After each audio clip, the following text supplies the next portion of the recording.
నిన్నటి రోజు ఆ సౌరాష్ట్రములో వెలిసినటువంటి సోమనాథుడి గురించి మనం కొన్ని విషయాలను విజ్ఞాపన చేసుకుని ఉన్నాం. శ్రీశైలే మల్లికార్జునం జ్యోతిర్లింగములన్నింటిని గురించి ఒక్కసారి శివమహాపురాణాంతర్గతముగా ప్రస్తావన చేయబడిన విషయమే కనుక ఒక్కసారి దాన్ని పరిశీలన చెయ్యాలి అని అనుకున్నాం. శ్రీశైలం సాక్షాత్తుగా మన ఆంధ్రదేశంలోనే కర్నూలు జిల్లాలో వెలిసి ఉన్నటువంటి స్వయంభూలింగమూర్తి ఉన్నటువంటి క్షేత్రం. పైగా విశేషించి అష్టాదశ శక్తిపీఠాల్లో శ్రీశైలంలో ఉన్నటువంటి భ్రమరాంబిక అమ్మవారు ఆ తల్లి శక్తిపీఠం. అంత గొప్ప క్షేత్రం. శ్రీశైల క్షేత్రం గురించి శంకర భగవత్పాదులు చాలా గొప్ప ప్రస్తావన చేశారు. నేను ఎందుకు ఈ మాట అంటున్నానంటే, శంకరాచార్యులు వారు సాధారణంగా క్షేత్రాల గురించి స్తోత్రాలలో అంతగా స్పృశించినట్లు మనకు కనపడదు. కానీ వారు శివానందలహరి చేస్తూ మధ్యలో ఉన్నటువంటి శ్లోకాన్ని శ్రీశైలం గురించి ఆయన మాట్లాడారు. సంధ్యారంభ విజృంభితం శృతిశిరస్థానాంతరాధిష్ఠితం అంటూ. సంధ్య అన్న మాటకు అసలు అర్థం ఏమిటండి? సంధ్య అంటే రెండిటికి మధ్యలో ఉన్నది సంధ్య. చీకటి వెళ్ళిపోయి వెలుతురు వస్తోందనుకోండి, దాన్ని ప్రాతఃసంధ్య అని పిలుస్తాం. అంటే ఉదయవేళలో ఏర్పడినటువంటి సంధ్య. అలాగే సాయంకాలం వేళ వెలుతురు వెళ్ళిపోయి చీకటి వస్తోందనుకోండి, సాయం సంధ్య అని పిలుస్తాం. రెండిటి మధ్యలో ఉన్నదాన్ని సంధ్య అని పిలుస్తాం. సంధ్యారంభ విజృంభితం అన్న శ్లోకం కూడా మధ్యలోనే ఉంది శివానందలహరికి. అది కాకతాళీయమా, శంకరాచార్యుల వారు ఏదైనా చెప్పాలని అనుకుంటున్నారా? అందులో ప్రత్యేకించి ఆ శ్లోకంలో శంకరాచార్యుల వారు శ్రీశైలంలో ఉన్నటువంటి మల్లికార్జునుడి గురించి ప్రస్తావన చేశారు. ఎందుచేత అంటే, సంధ్యారంభ విజృంభితం శృతిశిరస్థానాంతరాధిష్ఠితం సప్రేమ భ్రమరాభిరామమసకృచ్ఛత్వాసనాశోభితం అంటూ భ్రమరాంబిక అమ్మవారి యొక్క నామాన్ని అందులో ఉటంకించారు. శివాలింగితం అని పూర్తి చేస్తూ పార్వతీదేవి చేత ఆలింగనము చేయబడిన స్వరూపంగా దర్శనం చేశారు ఆయన. ఇందులో మీరు తెలుసుకోవలసినటువంటి రహస్యం ఒకటి ఉంది. సంధ్య అన్న మాటయే ఆత్మ. మీరు జాగ్రత్తగా పరిశీలన చేయండి. ఎందుచేతంటే సంకల్పము వికల్పము అని రెండు ఉంటాయి. ఇది మనస్సు చేసేటటువంటి పని. ఒకే వస్తువుని గురించి నిరంతరంగా ఆలోచన చేసిందనుకోండి మనస్సు, దాన్ని ధ్యానము అంటారు. సాధారణంగా ఇది మనం ఎప్పుడు చేస్తామంటే, మీకు తెలియకుండా మీరు చేసేస్తుంటారు ధ్యానం. మామూలుగా మీకు విషయం ద్యోతకం అవుతోందనుకోండి, లోపల ఎటో చూస్తూ ఏదో మాట్లాడుతూ చెప్పేస్తారు. మీకు విషయం జ్ఞాపకంలోకి రాలేదనుకోండి, మొన్నను మీకు ఏదో పని చెప్పాను, ఏం చెప్పానండి అని బయట చూడరు, ఏం చెప్పాను అని కళ్ళు మూస్తారు. కళ్ళు మూసుకోగానే మీరు జ్ఞాననేత్రం మీద ఒక్కసారి ధ్యానం చేశారనమాట ఆ వస్తువు గురించి. ఆజ్ఞాచక్రం మీద మనస్సు పెట్టగానే అది జ్ఞాపకానికి వస్తుంది. ఇది లౌకిక విషయాల్లో మనం చేస్తూ ఉంటాం. నిజంగా ధ్యానంలోకి అన్వయం చేసుకోవడం మనకి చేత కాదు. చేసుకుంటే చాలా అందంగా ఉంటుంది. ఇప్పుడు ఈ మనస్సులోంచి ఒక సంకల్పం వస్తుంది. అది ఏదో ఒక్క విషయం గురించే మాట్లాడింది అనుకోండి, అది చాలా గొప్ప విషయమై కూర్చుంటుంది. అలా మాట్లాడదు అది. మీరు ఎప్పుడైనా మనస్సుని పరిశీలన చేయండి. అది ఏం చేస్తుందంటే, మీరు దాన్ని స్వేచ్ఛగా విడిచిపెట్టి ఓ 10 నిమిషాలు ఇది ఇప్పటిదాకా ఏం చేసిందని వెనక్కి తిరిగి చూడండి. ఒక్క విషయం గురించి మాట్లాడదు. కాసేపు రేపు నేను ఇదొకటి చెయ్యాలి కదా, రేపు ఓంకార క్షేత్రం గురించి వస్తే గొప్ప విషయమే, భగవంతుడి గురించి ఆలోచించినట్టు అవుతుంది. రేపు నేను ఆ పని మీద వెళ్ళాలి, ఆఫీసులో ఈ పని రేపు పూర్తయిపోతుందా, రేపు ఫలానా వాళ్ళకి ఫోన్ చేద్దాం అనుకున్నాను, అదో పని చేయాలి, తర్వాత నేను బట్టలు దర్జీకి ఇచ్చి చాలా రోజులైంది అవి తెచ్చుకోవడం మర్చిపోతున్నాను, ప్రతిరోజు అదొకటి తెచ్చుకోవాలి. ఇప్పుడు ఎన్ని విషయాలు ఆలోచించింది? అది ఏ ఒక్క విషయం మీద ఎడతెగని ఆలోచన లేదు. ఇలా ఇలా ఇలా ఇలా ఇలా ఇలా ఎగురుతుంది వస్తువుల మీద. అది దానికి ఉన్నటువంటి స్వభావం మనస్సుకి. ఇటువంటి మనస్సు ఒక ఆలోచన చేసి ఆ ఆలోచనను వదిలిపెట్టి ఇంకో ఆలోచన వైపుకి వెళ్ళాలి. చాలా జాగ్రత్తగా ఆలోచించండి. ఈ రెండు ఆలోచనల మధ్యలో ఏముంది? ఆత్మ ఉంది, మనస్సు లేదు. మళ్ళీ అది ఎక్కడి నుంచి పుట్టాలి? ఇంకో సంకల్పం. ఆత్మచేత ప్రకాశిస్తున్న మనస్సులోంచి ఇంకో సంకల్పం పుట్టాలి. రెండు సంకల్పాల మధ్యలో ఉన్నదేదో అది సంధ్య. ఆ సంధ్య ఆత్మస్వరూపం. ఆ ఆత్మస్వరూపం జ్యోతిర్లింగమైన మల్లికార్జునుడు. కాబట్టి శివానందలహరిలో మధ్య శ్లోకం సంధ్యారంభ విజృంభితం. అది శంకరాచార్యుల వారి ప్రజ్ఞ. ఎంత గొప్పగా వారు అన్వయం చేశారో చూడండి.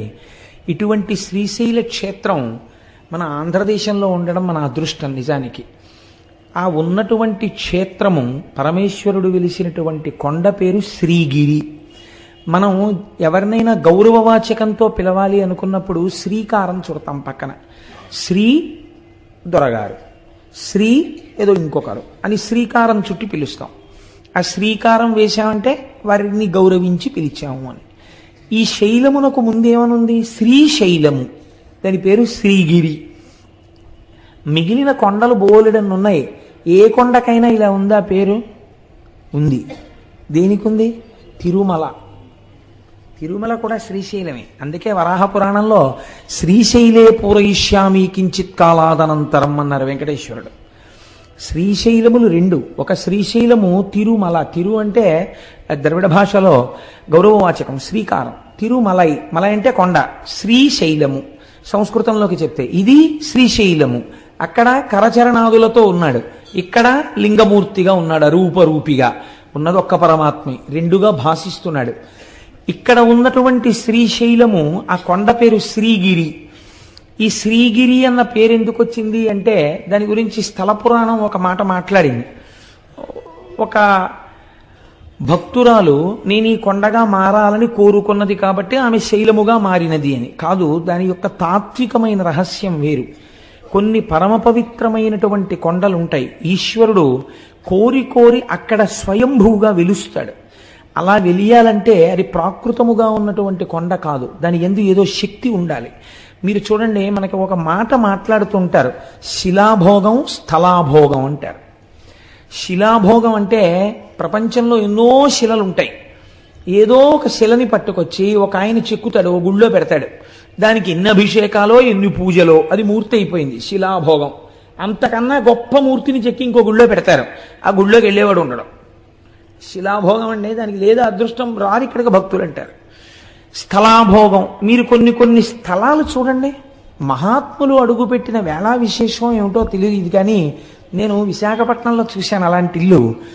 ఒక ఇల్లు ఉండేది, అంటే మా బంధువులే ఉండేవారు అందులో, అందుకని నాకు తెలుసు. చీకటి గుహ ఎలా ఉంటుందో గదులు అలా ఉండేవి ఆ ఇంట్లో. అంత చీకటి, అంత అలా ఉండేవి ఆ గదులన్నీ కూడాను. కానీ ఆ ఇంట మంగళతోరణం కట్టి మళ్ళీ మంగళతోరణం ఎండిపోయింది తీయడానికి టైం ఉండేది కాదు, మళ్ళీ తోరణం కట్టేసేవారు. ఎప్పుడూ శుభమే. ఆ ఇంట్లో ఎంత చిత్రం అంటే ఏదైనా శుభకార్యం జరగట్లేదంటే ఆ ఇంటికి వెళ్ళి ఓ 4 రోజులు ఉంటే శుభకార్యం అయిపోయేది. స్థలాభోగం, మీరు ఏమని చెప్పగలరు దానికి? స్థలాభోగం అనాలంతే. అంటే ఆ ఇంటికి ఏదో మహత్తరమైనటువంటి ఓ పెంకో ఏదో వచ్చేసింది అనమాట. ఆ స్థలం అటువంటిది. మనకి తెలియదండి ఒక్కొక్కసారి ఆ స్థలం అంత శక్తివంతమైందని మనం కనిపెట్టలేము, పెద్దలైతే కనిపెడతారు. శంకరాచార్యుల వారు పాదచారి అయి నడుస్తున్నప్పుడు ఒకానొక చోట వారు ఎండ నుంచి సేద తీరడం కోసమని కూర్చున్నారు. మంచి రోహిణీ కార్తె. అటువంటి సమయంలో ఒక కప్ప నీటిలోకి దూకలేకపోయింది, ఆ ఎండకి శోషించిపోయింది. పక్కన పుట్టలో ఒక పెద్ద నాగుపాం ఉంది. ఆ నాగుపాం పాకుతూ వచ్చి కప్పని మింగుతుందని శంకరాచార్యుల వారు చూస్తున్నారు. అది పడగ పట్టి ఆ పడగ నీటిలో కప్పకి విశ్రాంతినిచ్చింది. విశ్రాంతి తీసుకున్న కప్ప నీటిలోకి దూకింది. వెంటనే శంకరాచార్యుల వారు అంతర్ముఖులై చూశారు, ఒక నాగుపాం కప్పకి ఎందుకు పడగ పట్టింది, కాబట్టి ఈ స్థలానికి ఏదో ప్రాముఖ్యత ఉండాలి అని. అప్పుడు వారు లోపల అంతర్ముఖులై చూస్తే అది ఋష్యశృంగ మహర్షి తపస్సు చేసిన ప్రదేశం. అందుకే అక్కడ జీవులకు ఒకదాని పట్ల ఒకదానికి శత్రుభావన లేకుండా చెనకకుండా అంత సంతోషంగా కలసిమెలసి ఉంటున్నాయి. ఇంత పరమ పవిత్రమైన భూమి కనుక ఇక్కడే నేను మొట్టమొదటి పీఠాన్ని పెడతానన్నారు. అదే ఇవాళ మనం ఆరాధన చేసేటటువంటి శృంగగిరి పీఠం కర్ణాటకలో. కాబట్టి స్థలాభోగము ఉన్నదా లేదా? ఉన్నది. శ్రీగిరి అన్నప్పుడు అందులో శ్రీ షకార రకార ఈకారములు ఉన్నాయి. షకార రకార ఈకారములుంటే శ్రీమాత అని ప్రారంభమైంది లలితా సహస్రనామం. ఆ మూడక్షరాలు బ్రహ్మశక్తి, విష్ణుశక్తి, రుద్రశక్తి, ఈ మూడు శక్తుల్ని తెలియచేస్తాయి. ఈ మూడు శక్తులు ఉన్నటువంటి కొండ, ఈ మూడు శక్తులు మమేకమైన శక్తి రూపిణి భ్రమరాంబిక, అందుకని శక్తిపీఠం. ఇప్పుడు ఆ కొండ మీద అడుగు పెట్టిన వాడికి సరస్వతీ కటాక్షం కావాలా, లక్ష్మీ కటాక్షం కావాలా, జ్ఞానం కావాలా? నువ్వు అడగక్కర్లేదు, నోరు తెరిచి నీకేది కావాలో అది ఆ కొండలోంచి ప్రసరిస్తుంది. అంత శక్తివంతమైన స్థలం అది, అంత శక్తివంతమైన కొండ ఆ కొండ. అందుకే శంకరాచార్యులు వారు యోగరత్నావళి స్తవంలో ఓ మాట అంటారు, శ్రీశైల శృంగే వివిధ ప్రసంగే శేషాద్రి శృంగే సదా వసంతం తమర్జునం మల్లిక పూర్వమేనం శ్రీశైల శృంగ కుహరేషు కదోపలప్స్యే గాత్రం యదామలతాహ పరివేశయంతి కర్ణే యదాహ విరచయంతి ఖగాశ్చ నీడాస్ అంటూ సిద్ధిం తథావిధ మనోవిలయం సమాధౌ అన్నారు. శ్రీశైలంలో తొందరగా మనస్సు లయమైపోతుంది అంటారు. అక్కడికి వెళ్ళి జపం చేసుకుందాం అనుకున్న వాళ్ళకి, అక్కడికి వెళ్ళి కూర్చుని మాకు ఒక ఆఫీసర్ గారు ఉండేవారు, ఇప్పుడు నాకు పుష్పమాల వేశారే, వారు చేసిన ర్యాంక్కి సమానమైన ర్యాంకు, ఆ డెప్యూటీ మేనేజర్ క్వాలిటీ కంట్రోల్ అని మా ఆఫీసులో ఒక పరమ గౌరవనీయమైన పదవి, ఒక జిల్లా స్థాయి అధికారి. ఆయన పేరు అరుణ జటేశ్వరుడు, చాలా గొప్ప పేరు, ఎక్కడ ఉండదు అసలు. ఆయనే అరుణ జడాయ్ అని పిలుస్తుండేవారు. ఆయన పరమభక్తుడైన ఆయన శ్రీశైల క్షేత్రానికి వెళ్ళి భ్రమరాంబ అమ్మవారి దేవాలయపు గోడల దగ్గర కూర్చుని రుద్రాన్ని పారాయణ చేసి వస్తుండేవారు. అందుకే మహానుభావుడు ఒక పువ్వులా పనిచేసి ఒక పువ్వులా వెళ్ళిపోయారు ఆయన. మొన్ననే నాకు ఫోన్ చేశారు, ఈ మాట ఎప్పుడైనా వీలైతే ఒకసారి సభకి పిలిపిస్తాను వారిని, ఒకసారి రండి చెన్నై నుంచి అని. నేను ఎందుకు ప్రస్తావన చేశానంటే అక్కడ తొందరగా మనస్సు లయం అవుతుంది. సిద్ధిం తథావిధ మనోవిలయం సమాధౌ గాత్రం యదాహ మమలతాహ పరివేశయంతి అంటారు శంకరాచార్యుల వారు. మీ మనస్సు లయమైపోతే మీకు బాహ్య ప్రపంచంతో సంబంధం ఉండదు. మీకు బాహ్య ప్రపంచంతో సంబంధం లేదు అని ముందు ఎవరు నమ్మాలి? తీగలు నమ్ముతాయి. తీగలు నేను వెళ్ళి ఇలా కూర్చున్నా నన్ను చుట్టుకో, వీళ్ళు లేచి వెళ్ళిపోతాడని చుట్టుకోదు. కానీ ఒక కర్రపుల్ల ఇలా ఉందనుకోండి, తీగొచ్చి చుట్టుకుంటుంది. అలాగే శ్రీశైలమునందు తొందరగా సమాధిలోకి వెళ్ళిపోతారు కాబట్టి అక్కడ తీగలు అల్లుకుని ఉంటాయిట. ఎన్ని ఓషధులకు ఆలవాలము శ్రీశైల పర్వతం. అసలు అన్నింటికన్నా ఆశ్చర్యం అండి, శ్రీశైలానికి దగ్గరలో ఒక క్షేత్రం ఉంది, అక్కడ అమ్మవారు ఉన్నారు, సిద్ధేశ్వరం అనుకుంటాను నాకు జ్ఞాపకం ఉన్నంత వరకు. మీరు అమ్మవారికి బొట్టు పెట్టచ్చు అక్కడ. మీరు అమ్మవారికి కుంకుమ బొట్టు పెడితే శిలామూర్తిగా ఉండదు, నుదురు మెత్తగా తగులుతుంది, వేలు పెట్టినప్పుడు మీ ఒళ్ళు పులకరిస్తుంది. శ్రీశైలం ఎన్ని రకాల ఉపాసనలకో ఆలవాలము, అంత గొప్ప క్షేత్రం శ్రీశైలం. అటువంటి శ్రీశైలంలో ఆ శ్రీశైల పర్వతం మీద పరమశివుడు స్వయంభూమూర్తిగా వెలిశాడు. మీరు చూడండి, ఎందుకు వెలియాలి? ఏదో కారణం ఉండాలి కదండి. నిన్న సౌరాష్ట్రే సోమనాథంచ ఒక కారణం కనపడింది, ఇక్కడ కూడా ఒక కారణం ఏమైనా ఉందా అంటే శ్రీశైలంలో ఎందుకు పరమశివుడు వెలయవలసి వచ్చింది అన్న దాని గురించి పెద్దలు ఒక హేతువుని చెప్తారు. క్రౌంచేన పర్వతే దూరంగతే తస్మిన్ స్వపుత్రకే తేచ తత్ర సమాసీనౌ జ్యోతిరూపం సమాశ్రితౌ పుత్ర స్నేహాతురౌ తవ్వై శివౌ పర్వణి పర్వణి దర్శనార్థం కుమారస్య స్వపుత్రస్య గచ్చతః అమావాస్యాం దిశే శంభు స్వయం గచ్చతి తత్ర పౌర్ణమాసే దినే తత్ర పార్వతీ గచ్చతి ధ్రువం. మీకందరికీ తెలుసున్నటువంటి విషయమే, గణాధిపత్యం ఎవరికివ్వాలి అని నిర్ణయం చెయ్యవలసి వచ్చినప్పుడు శంకరుడు తన ఇద్దరు కుమారులను పిలిచి ఎవరు భూమండలానికంతటికీ తొందరగా ప్రదక్షిణం చేసి వస్తారో వారికి నేను పట్టాభిషేకం చేస్తాను, వారికి నేను గణాధిపత్యం ఇస్తాను అన్నారు. అంటే గబగబా బయలుదేరాడు సుబ్రహ్మణ్యేశ్వర స్వామి. వారిది నెమలి వాహనం కాబట్టి గబగబా వెళ్ళి భూమండలంలో ఉన్న దేవాలయాలన్నిటినీ దర్శనం చేసుకుంటూ వస్తున్నాడు. ప్రదక్షిణం అంటే అది బాగా గుర్తుపెట్టుకోండి. సాధారణంగా మనం ఈ కథని కథగా చెప్పేస్తాం. ఆయన ఏమన్నాడు పరమశివుడు? ప్రదక్షిణం చేసి రమ్మన్నాడు. ప్రదక్షిణం చేసి రమ్మంటే గుళ్ళల్లోకి ఎందుకంటే సుబ్రహ్మణ్యేశ్వర స్వామి వారు గిరగిరా తిరిగేసి వచ్చేయకూడదు ఏంటి? ఓ విమానం తిరిగేసినట్టు ఏరియల్ వ్యూ అంటాం కదా మనం, అలా నెమలి వాహనం ఎక్క అలా తిరిగిలా వచ్చేస్తే బాగుంటుంది కదా. ప్రతి గుళ్ళోకి వెళ్ళాడు ఆయన. ప్రతి గుళ్ళోకి వెడితే ఆయనకి ఏం కనపడేదంటే ఈయన గుళ్ళోకి వెళ్ళేటప్పటికీ విఘ్నేశ్వరుడు బయటికి వెడుతున్నట్టు కనపడేది. అయ్యో అన్న ఇదేంట్రా నాకన్నా ముందే బయటికి వెళ్ళిపోతున్నాడు, ఎలా వెళ్ళిపోతున్నాడు రా అనుకునేవాడు ఆయన. ప్రతి గుళ్ళోనూ ఈయన వెళ్ళడం, ఆయన బయటికి వెళ్ళడం. అదేంటి, ఎందుకు అసలు సుబ్రహ్మణ్యుడు గుళ్ళల్లోకి తిరగడం ఆయన చెప్పాడా? పరమశివుడు నువ్వు గుళ్ళల్లోకి వెళ్ళిరా, భూమండలం మీద ఉన్న గుళ్ళన్నీ చూసిరా అని చెప్పాడా? ప్రదక్షిణం చేసిరా అని చెప్పాడా? ప్రదక్షిణం చేసిరా అని చెప్పాడు. ప్రదక్షిణం చేసిరా అంటే గుళ్ళల్లోకి ఎందుకండి వెళ్ళడం? అదే ప్రదక్షిణం అంటే. ప్రదక్షిణం అంటే ఏమిటో తెలుసా అండి? దేవాలయంలో ప్రదక్షిణం చేసేటప్పుడు లోపల ఉన్న మూర్తి మిమ్మల్ని పరిశీలన చేస్తాడు. నన్ను నమ్ముకున్నటువంటి మహాభక్తులందరూ నా దేవాలయంలో కొలువు తీరి ఉన్నారు, వీరికి నమస్కరించి వీరి అనుగ్రహంతో నా దగ్గరికి వస్తాడా, వీళ్ళంతటి వాళ్ళు వీళ్ళెందుకని నా దగ్గరికి వస్తాడా చూద్దామని వీళ్ళని వదిలి లోపలికెళ్ళిన వాడిని చూడగానే ఇలా మొహం తిప్పుతాట పరమేశ్వరుడు. కాబట్టి మీకు ఆ ఈశాన్యలింగం అని ఉంది అరుణాచలంలో. అరుణాచలంలో ఈశాన్యలింగం దగ్గర నందీశ్వరుడు ఇలా ఉండడు, ఇలా ఉంటాడు. మొన్న మేము వెళ్ళినప్పుడు ఆయన్ని ఎందుకు అలా మొహం పక్కకి తిప్పుకుని ఉన్నాడు అని అడిగితే ఆయన తమిళంలో చెప్తే ఏదో వచ్చిన వాళ్ళు ఎవరో దాన్ని తర్జుమా చేశారు.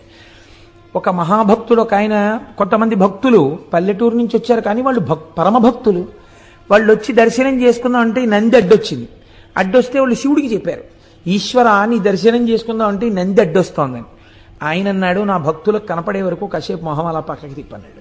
అందుకని ఇలా పెట్టాడు ఆయన. మళ్ళీ నువ్వు ఇటు తిప్పచ్చు అనలేదు, ఏమో ఇలాంటి వాళ్ళు ఇంకా వస్తారేమో అలా ఉండు కాసేపు అన్నట్టే లెక్క. అందుకని అలాగే ఉన్నాడు ఈశాన్యలింగం. కాబట్టి చూడండి, భక్తుల పట్ల ఆయన ఎంత ప్రీతి వహించి ఉంటాడో చూడండి. లోపల భక్తి ఉంటే ఆయన దాన్ని గమనిస్తాడు. ప్రదక్షిణం అంటే దేవాలయాలలోకి వెళ్ళి చేసినది ప్రదక్షిణం. అరుణాచల శైలమునకైనా సరే, అరుణగిరి ప్రదక్షిణం చేసేటప్పుడు దేవాలయాల్ని విడిచిపెట్టి మీరు కొండ చుట్టూ తిరిగితే అది ప్రదక్షిణం అవుతుందని నేను అనుకోవట్లేదు. ఎందుకంటే అలా శాస్త్రం మాట్లాడలేదు కనుక. లేకపోతే తలుపులు తీసి అర్ధరాత్రి వేళ కూడా లింగ దర్శనం అయ్యేటట్టుగా అరుణాచలంలో ఎందుకు ఉంచుతున్నారు? మీరు వెళ్ళితేనే ప్రదక్షిణం పూర్తవుతుందని. మీరు వదిలిపెడితే ప్రదక్షిణం ఎలా అయింది? మీరు దేవాలయ సహితంగా చేసిందే ప్రదక్షిణం. మీరు లోపల తిరిగినప్పుడు కూడా ఆళ్వారులు ఉంటారు విష్ణువాలయం అయితే, నాయనారులు ఉంటారు శివాలయం అయితే, మీరు ప్రదక్షిణ పురస్సరంగా వెళ్ళాలి. చాలామంది ప్రధాన దేవత దగ్గరికి వెళ్ళి వస్తారు, దానివల్ల ఈశ్వర అనుగ్రహం కలుగుతుందని నేను అనుకోవట్లేదు. మీకు భూమండల ప్రదక్షిణంలో విఘ్నేశ్వరుడు చేసిన ప్రదక్షిణమే దానికి ప్రమాణం. ఇంతలోకి ఆయన పాపం పోన్లే అన్నయ్య కన్నా ముందుకెడతానేమో అని పరిగెత్తాడు కైలాసం దగ్గరికి వచ్చాడు. ఈయన ఏం చేశాడు? గణపతి నిజంగా వెళ్ళారు ఆయన సూక్ష్మంలో మోక్షం అంటారు చూసారా, అటువంటిది ఒకటి చేశాడు. అన్ని వేళలా చెయ్యకూడదు, ఎప్పుడు నిజంగా మీరు చేయలేరో అప్పుడు చెయ్యాలి దాన్ని. శ్రీరామ రామ రామేతి రమే రామే మనోరమే సహస్రనామ తత్తుల్యం రామనామవరాననే నిజమే. శ్రీరామ శ్రీరామ శ్రీరామ అంటే విష్ణు సహస్రం చెప్పినట్టు. అందుకని పూజంతా మానేసి 3 మాటలని వెళ్ళిపోతానంటే కుదరదు. నిజంగా మీకు అంత టైం లేని పరిస్థితి వచ్చినప్పుడు శ్రీరామ శ్రీరామ శ్రీరామనమని. పాపం నెమలి వాహనము లేదు, స్థూలకాయం ఎలక వాహనం, నేను తిరగలేనేమో అనుకుని అన్ని విధాలా బేరీజు వేసుకున్నప్పుడు ఆయన ఏం చేశాడంటే, నాన్నగారు తల్లిదండ్రులకు చేసినటువంటి ప్రదక్షిణం భూమండలానికి చేసిన ప్రదక్షిణంతో సమానం, కాబట్టి నేను మీకే ప్రదక్షిణం చేసి మీకే నమస్కరిస్తున్నాను, అశక్తుడను కనుక. ఈయన అశక్తుడే, అలా సుబ్రహ్మణ్యుడితో సమానంగా వెళ్ళడానికి ఎవరు అంగీకరించాలి? సర్వజ్ఞుడైన శంకరుడు అంగీకరించాలి. ఈ బుద్ధి కుశలత ప్రదర్శించాడు, గణాధిపత్యం ఇచ్చారు. చిన్నపిల్లలకి మంకుతనం ఉంటుంది కదండి, అందులో నువ్వు ఓడిపోయావురా అన్నారనుకోండి చాలా బాధగా ఉంటుంది. అంతవరకు ఎందుకంటే ఓ బస్సులో ఆడపిల్లలు మగపిల్లలు కలిసి వెళ్తున్నప్పుడు అంత్యాక్షరి పెట్టి గెలిచారని మగపిల్లలకి ప్రైజ్ ఇస్తే పెద్ద అలరైపోతుంది. ఆడపిల్లలకి ఇస్తే మగపిల్లలందరూ మొహాలు ముడిచేసుకున్నారు మేము మనం వెళ్ళినప్పుడు. అంటే అదో ముచ్చట అనుకోండి. ఎందుచేత అంటే ఓడిపోయావు అనేటప్పటికీ అది జీర్ణం కాదు, ఆ మాట వాళ్ళు అంగీకరించలేరు. అందుకే మనం ఇంగ్లీష్లో దానికి ఒక చమత్కారమైన మాట రన్నర్స్ అప్ అని పెట్టారు. ఏమిటో అంటే ఓడిపోయిన వారు అని అనకుండా ఇదేంటి, వీరిని గెలిచిన వారు వారు, వారిని గెలిపించిన వారు వీరు అని ప్రైజ్ ఇచ్చారనుకోండి, బహుశా సంతోషిస్తారేమో, ఓ మర్యాద ఉంది కాబట్టి. కనుక ఇప్పుడు సుబ్రహ్మణ్యుడు ఓడిపోయాడు, పెద్ద ఆయన గెలిచాడు, అందుకని వాడికి నేను పట్టాభిషేకం చేస్తున్నాను రా అన్నారు. అంటే అది అంగీకరించలేని అజ్ఞాని సుబ్రహ్మణ్యుడు కాడు. కానీ నాన్నగారు ఎలా అయినా ఈ ధర్మ సూక్ష్మం ఒకటి ఉంది శాస్త్రంలో అని చెప్పేసి అంగీకరించేసి ఆ అన్నయ్యకి చేసేశారు. అన్నయ్యకి చేసేశారని ఆయన బాధ కాదండో, అన్నయ్యకి చేసేశారని బాధ అయితే రావణాసురుడు కుబేరుడి మీద యుద్ధానికి వెళ్ళినట్టు యుద్ధానికి వెళ్ళాలి. ఆయనకి అది కాదు బాధ. ఓటమి వలన కలిగినటువంటి చిన్ని అక్కసు. చంటి పిల్లాడు కదండి సుబ్రహ్మణ్యుడు అంటే. ఆ మాత్రం లేకపోతే అందమే ఉంటుందండి పిల్లల దగ్గర. 70 ఏళ్ళు వచ్చినా పిల్లాడు అమ్మ దగ్గరికి వెళ్ళినప్పుడు అమ్మే, నాన్నగారి దగ్గరికి వెళ్ళినప్పుడు నాన్నగారే. పిల్లలు తల్లిదండ్రుల దగ్గర అలాగే ఉంటారు. అందుకని చిన్న కోపం వచ్చింది. కోపం వచ్చి నేను వెళ్ళిపోతున్నానని వెళ్ళిపోయాడు. ఎక్కడికి వెళ్ళిపోయాడు? ఎక్కడికి వెళ్ళిపోయినా తెలుస్తుంది వాళ్ళకి. వాళ్ళకి తెలియదేంటి సర్వజ్ఞులు పార్వతీ పరమేశ్వర్ల కనుక చూశారు ఎక్కడికి వెళ్ళాడు వీడని. ఇంట్లో ఫంక్షన్ అయిపోయింది, పట్టాభిషేకం. ఓసారి వీడి దగ్గరికి వెడదాం రమ్మని కబురు చేశారు. ఒరే నాన్న వచ్చి అదేమిట్రా, నేను రాను అన్నాడు. పిల్లలు చూడండి మూతి పుడుచుకుని మీద ఎక్కి కూర్చుంటారు. నేను రాను ఇంట్లోకి అంటారు. తండ్రి 2 రెక్కలు ఎత్తి తీసుకొచ్చేయగలడు ఇంట్లోకి, కానీ అలా తీసుకురాడు. వెళ్ళి చాలా బతిమాలతాడు. అందులో ఏముంది? తండ్రి ఓటం ఉందా? తండ్రితనం ఉంది, తల్లితనం ఉంది కదండి. ఇప్పుడు మీకు శ్రీశైల క్షేత్రం వింటే ఏమర్థం అవుతోంది? శివలింగాన్ని చూడగానే మీకు ఎంత పులకరింత రావాలి, నువ్వు మా తండ్రివి. అందుకని కదా ఇంత బతిమాలడమా సుబ్రహ్మణ్యుడి కోసం. అందుకని పార్వతీ పరమేశ్వరులు ఇద్దరూ కైలాస పర్వతం నుంచి సుబ్రహ్మణ్యుడి కోసం వచ్చారు. చూడండి, ఈ అరుగు మీద పిల్లాడు కూర్చుంటే దెబ్బలాడిన నాన్నగారి మీద కోపం వచ్చి పిల్లాడు అక్కడ కూర్చుంటే నాన్నగారు వెళ్ళి ఇలా పక్కన కూర్చుని ఏదో చెప్దాం అనుకునే వాళ్ళకి వాళ్ళు లేచి మళ్ళీ ఈ అరుగు మీదకి వెళ్ళిపోతాడు. అలా సుబ్రహ్మణ్యుడు ఓ 24 క్రోసులు ముందుకు వెళ్ళిపోయాడు. వెళ్ళిపోతే శంకరుడు ఎక్కడికి వెళ్ళి కూర్చున్నాడు? ఆయన వెళ్ళి మల్లెతీగల చేత చుట్టుకోబడినటువంటి ఒక అర్జున వృక్షం కింద ఆయన కూర్చున్నాడు. ఆయన వెడితే అమ్మగారు ఊరుకుంటుంది ఏంటి? ఆవిడ మహాపతివ్రత. ఆవిడ కూడా గబగబా వెళ్ళింది పక్కకి. వెళ్ళి ఆవిడ కూర్చుంది. ఏమిటండి వీడు మంకుతనం? మీ అంతటా ఆయన అసలు ఏం బొత్తిగా బుద్ధి లేదు, ఏం చిన్నవారా చితకవారా? ఏమిటి మీ పెద్దరికం తెలుసుకోకుండా ఇప్పుడు మీరే బతిమాలు వస్తే వాడు వెళ్ళిపోవడం ఏమిటి అంది. పోన్లేదు పిల్లాడు అన్నారు. అని మొట్టమొదట అమావాస్య రాగానే చీకటి కదా, కొత్త ప్రదేశం కదా, ఒక్కడు ఎలా ఉన్నాడో ఏమిటో అని ముందు శంకరుడు వెళ్ళాడు. వెళ్ళి అయిపోయింది, అప్పటికి ఆలక తీరిపోయింది. వెళ్ళిపోయి అదే దండాయుధపాణి అంటారు ఆయన. వెళ్ళి ఆ పిల్లాడి దగ్గర కూర్చుని ఏంట్రా నాన్న ఇలా వచ్చావు అంటే అప్పటికి ఆయన మహాజ్ఞానిగా నిలబడ్డాడు. అంటే కోపం పోయింది. ఆ క్షేత్రం మనం దర్శనం చేస్తాం. అందుకే ఈయన అమావాస్య నాడు వెళ్ళి దర్శనం చేసి వస్తారు. ప్రతి పౌర్ణమి నాడు అమ్మవారు వెళ్ళి దర్శనం చేసి మళ్ళీ వస్తుంటుంది శ్రీశైలానికి. పిల్లాడికి దగ్గరలో ఉన్నామనిపించుకోవడానికి అక్కడే ఉండి చక్కగా ఇద్దరిని చూస్తూ సుబ్రహ్మణ్యుణ్ణి చూసుకుంటూ ఎలాగో వచ్చాం కదా ఈ క్షేత్రానికి, ఇక్కడ చక్కగా ఈ మల్లె చెట్టు కిందకు వచ్చాం కదా అని పిలిచారు. ఎవరు ప్రార్థించారని పిలిచారు? ఇందులోనే మీరు శ్రీశైలానికి సంబంధించినటువంటి ఒక గొప్ప రహస్యాన్ని పట్టుకోవాలి. సుబ్రహ్మణ్యుడు అలిగితే తండ్రితనం చూపించి వచ్చాడైన, సుబ్రహ్మణ్యుడు అలిగితే తల్లితనం చూపించి వచ్చాడైన. మీరు కూడా అలక చేతనో అజ్ఞానం చేతనో అబ్బెబ్బే భగవంతుడు ఎక్కడండి, అన్నీ నేనే ఈ శరీరం చూపించుకుని భగవంతుడికి దూరం అయిపోయాం మనం కూడా కదండి. ఇలా దూరం అయిపోయిన వాళ్ళు ఎవరైనా ఉంటే వాళ్ళ దగ్గరికి నేనే వెళ్ళిపోతానని చెప్పొచ్చి ఆయన శ్రీశైలంలో కూర్చున్నాడు. దూరం అయిపోయిన వాళ్ళని వెతుక్కుంటూ ఆయన వస్తే ఆయన మా అమ్మా నాన్నగారు అక్కడ కూర్చున్నారు అనుకుని మీరే శ్రీశైలం వెళ్ళారనుకోండి, ఎంత సంతోషపడిపోతాడండి. నా పిల్లలు చూడవే, కడుపున పుట్టిన వాడికన్నా వీళ్ళు నా పిల్లలే చూడు నా కోసం వచ్చాడు అని పొంగిపోతాట. అందుకే శ్రీశైల మల్లికార్జునుడిది ధూళి దర్శనం. ధూళి దర్శనం అంటే మీరు కాకినాడలో బయలుదేరి శ్రీశైలం వెళ్లే లోపల ఓ 10 గంటలో 15 గంటలో నిద్రపోతారు. ఏ బట్టలో కట్టుకుని ఏ హోటల్లోకో వెళ్ళి అన్నం తినేస్తారు. ఆ పచ్చడి గిచ్చడి మీద పోసేసుకుంటారు. ఓ 2 మాటలు మూత్ర విసర్జన చేసేస్తారు. ఇంకో మాట అవసరమైతే ఇంకొక శంక కూడా తీర్చుకుంటారు. ఆ బట్టలతో శ్రీశైలం కొండ మీద కడతారు. వెళ్ళిన తర్వాత మీరు ఒక కాటేజ్ ఏదో తీసుకుని లోపలికి వెళ్ళి స్నానం చేసి శౌచంతో వెళ్ళి శివలింగాన్ని ముట్టుకున్నారు అనుకోండి, కొంచెం చిన్నబుచ్చుకుంటాడు ఆయన. ఏమిటంత శౌచంగా వచ్చాడు వీడు అని. మీరు ఆ శ్రీశైల క్షేత్రానికి వెళ్ళగానే కాళ్ళ నిండా మట్టి పట్టేసి కాళ్ళు కడుక్కోకుండా చేతులు కడుక్కోకుండా స్నానం చేయకుండా పూర్తి చేసుకున్న శరీరంతో అనగా దూరదేశం నుంచి వెళుతున్నారనుకోండి, ఎంత అశౌచం అండి. మరి మలమూత్ర విసర్జన చేసిన శరీరం ఎంత అశౌచంతో కూడుకున్నది. పైగా మీరు కొంతసేపు నిద్రపోయారు బస్సులో, రైల్లో. నిద్ర ఎంత అశౌచం వస్తుంది. ఎందుకంటే కొన్ని శరీరంలోంచి విసర్జింపబడవలసినవి బయటికి వస్తాయి. నిద్రపోతే పుసులు కడతాయి కళ్ళు. ఇటువంటివన్నీ ఏర్పడినప్పుడు మళ్ళీ స్నానం చేసి కానీ దేవాలయంలోకి వెళ్ళకూడదు. మీరు ఇన్ని అశౌచాలు దగ్గర పెట్టుకుని కాటేజీలో పెట్లు పారేసి ఈ మట్టి చేతులతో, ఈ మట్టి కాళ్లతో వీలైతే ఇంకోసారి శ్రీశైలం కొండ మీద ఒక కప్పు టీ తాగకపోతే ఉండలేనని తాగేసి కాళ్ళు కడుక్కోకుండా శ్రీశైలం గుడి దగ్గరికి వెళ్ళి ధూళి దర్శనానికి వచ్చామండి అని లోపలికి వెళ్ళి ఈ మట్టి కాళ్లతో మోకాళ్ళ మీద కూర్చుని మట్టి చేతులతో శివలింగాన్ని ముట్టుకుని చెమట పట్టేసిన మొహంతో శివలింగం మీద తల తాటిస్తే పొంగిపోతట ఆయన. వీడు రానా కొడుకంటట, సర్వకామ్య సిద్ధినిస్తట. దీన్ని ధూళి దర్శనం అంటారు శ్రీశైలంలో. శ్రీశైలంలో మీరు అందుకే దేవాలయం దగ్గరికి వెళ్ళి ఫలానా చోటు నుంచి వచ్చామండి, ధూళి దర్శనానికి వచ్చామంటే లోపలికి వెళ్ళిపోండి అంటారు. నేను ఎన్నో మాటలు శ్రీశైలంలో అలా ధూళి దర్శనం చేశాను. కాబట్టి ధూళి దర్శనం శ్రీశైలంలో చెయ్యాలి. ఎందుకు చెయ్యాలి అంటే, ఉదాహరణకి అంటే మీకు అర్థం అవడం కోసం చెప్తున్నాను సుమండి. 10 మాటలు కోటేశ్వరరావు ఎందుకు స్వవిషయం ప్రస్తావన చేస్తాడు అని మీరు అనుకోకండి. నా కొడుకు ఎక్కడో దూరంగా ఉండి చదువుకుంటున్నాడు అనుకోండి.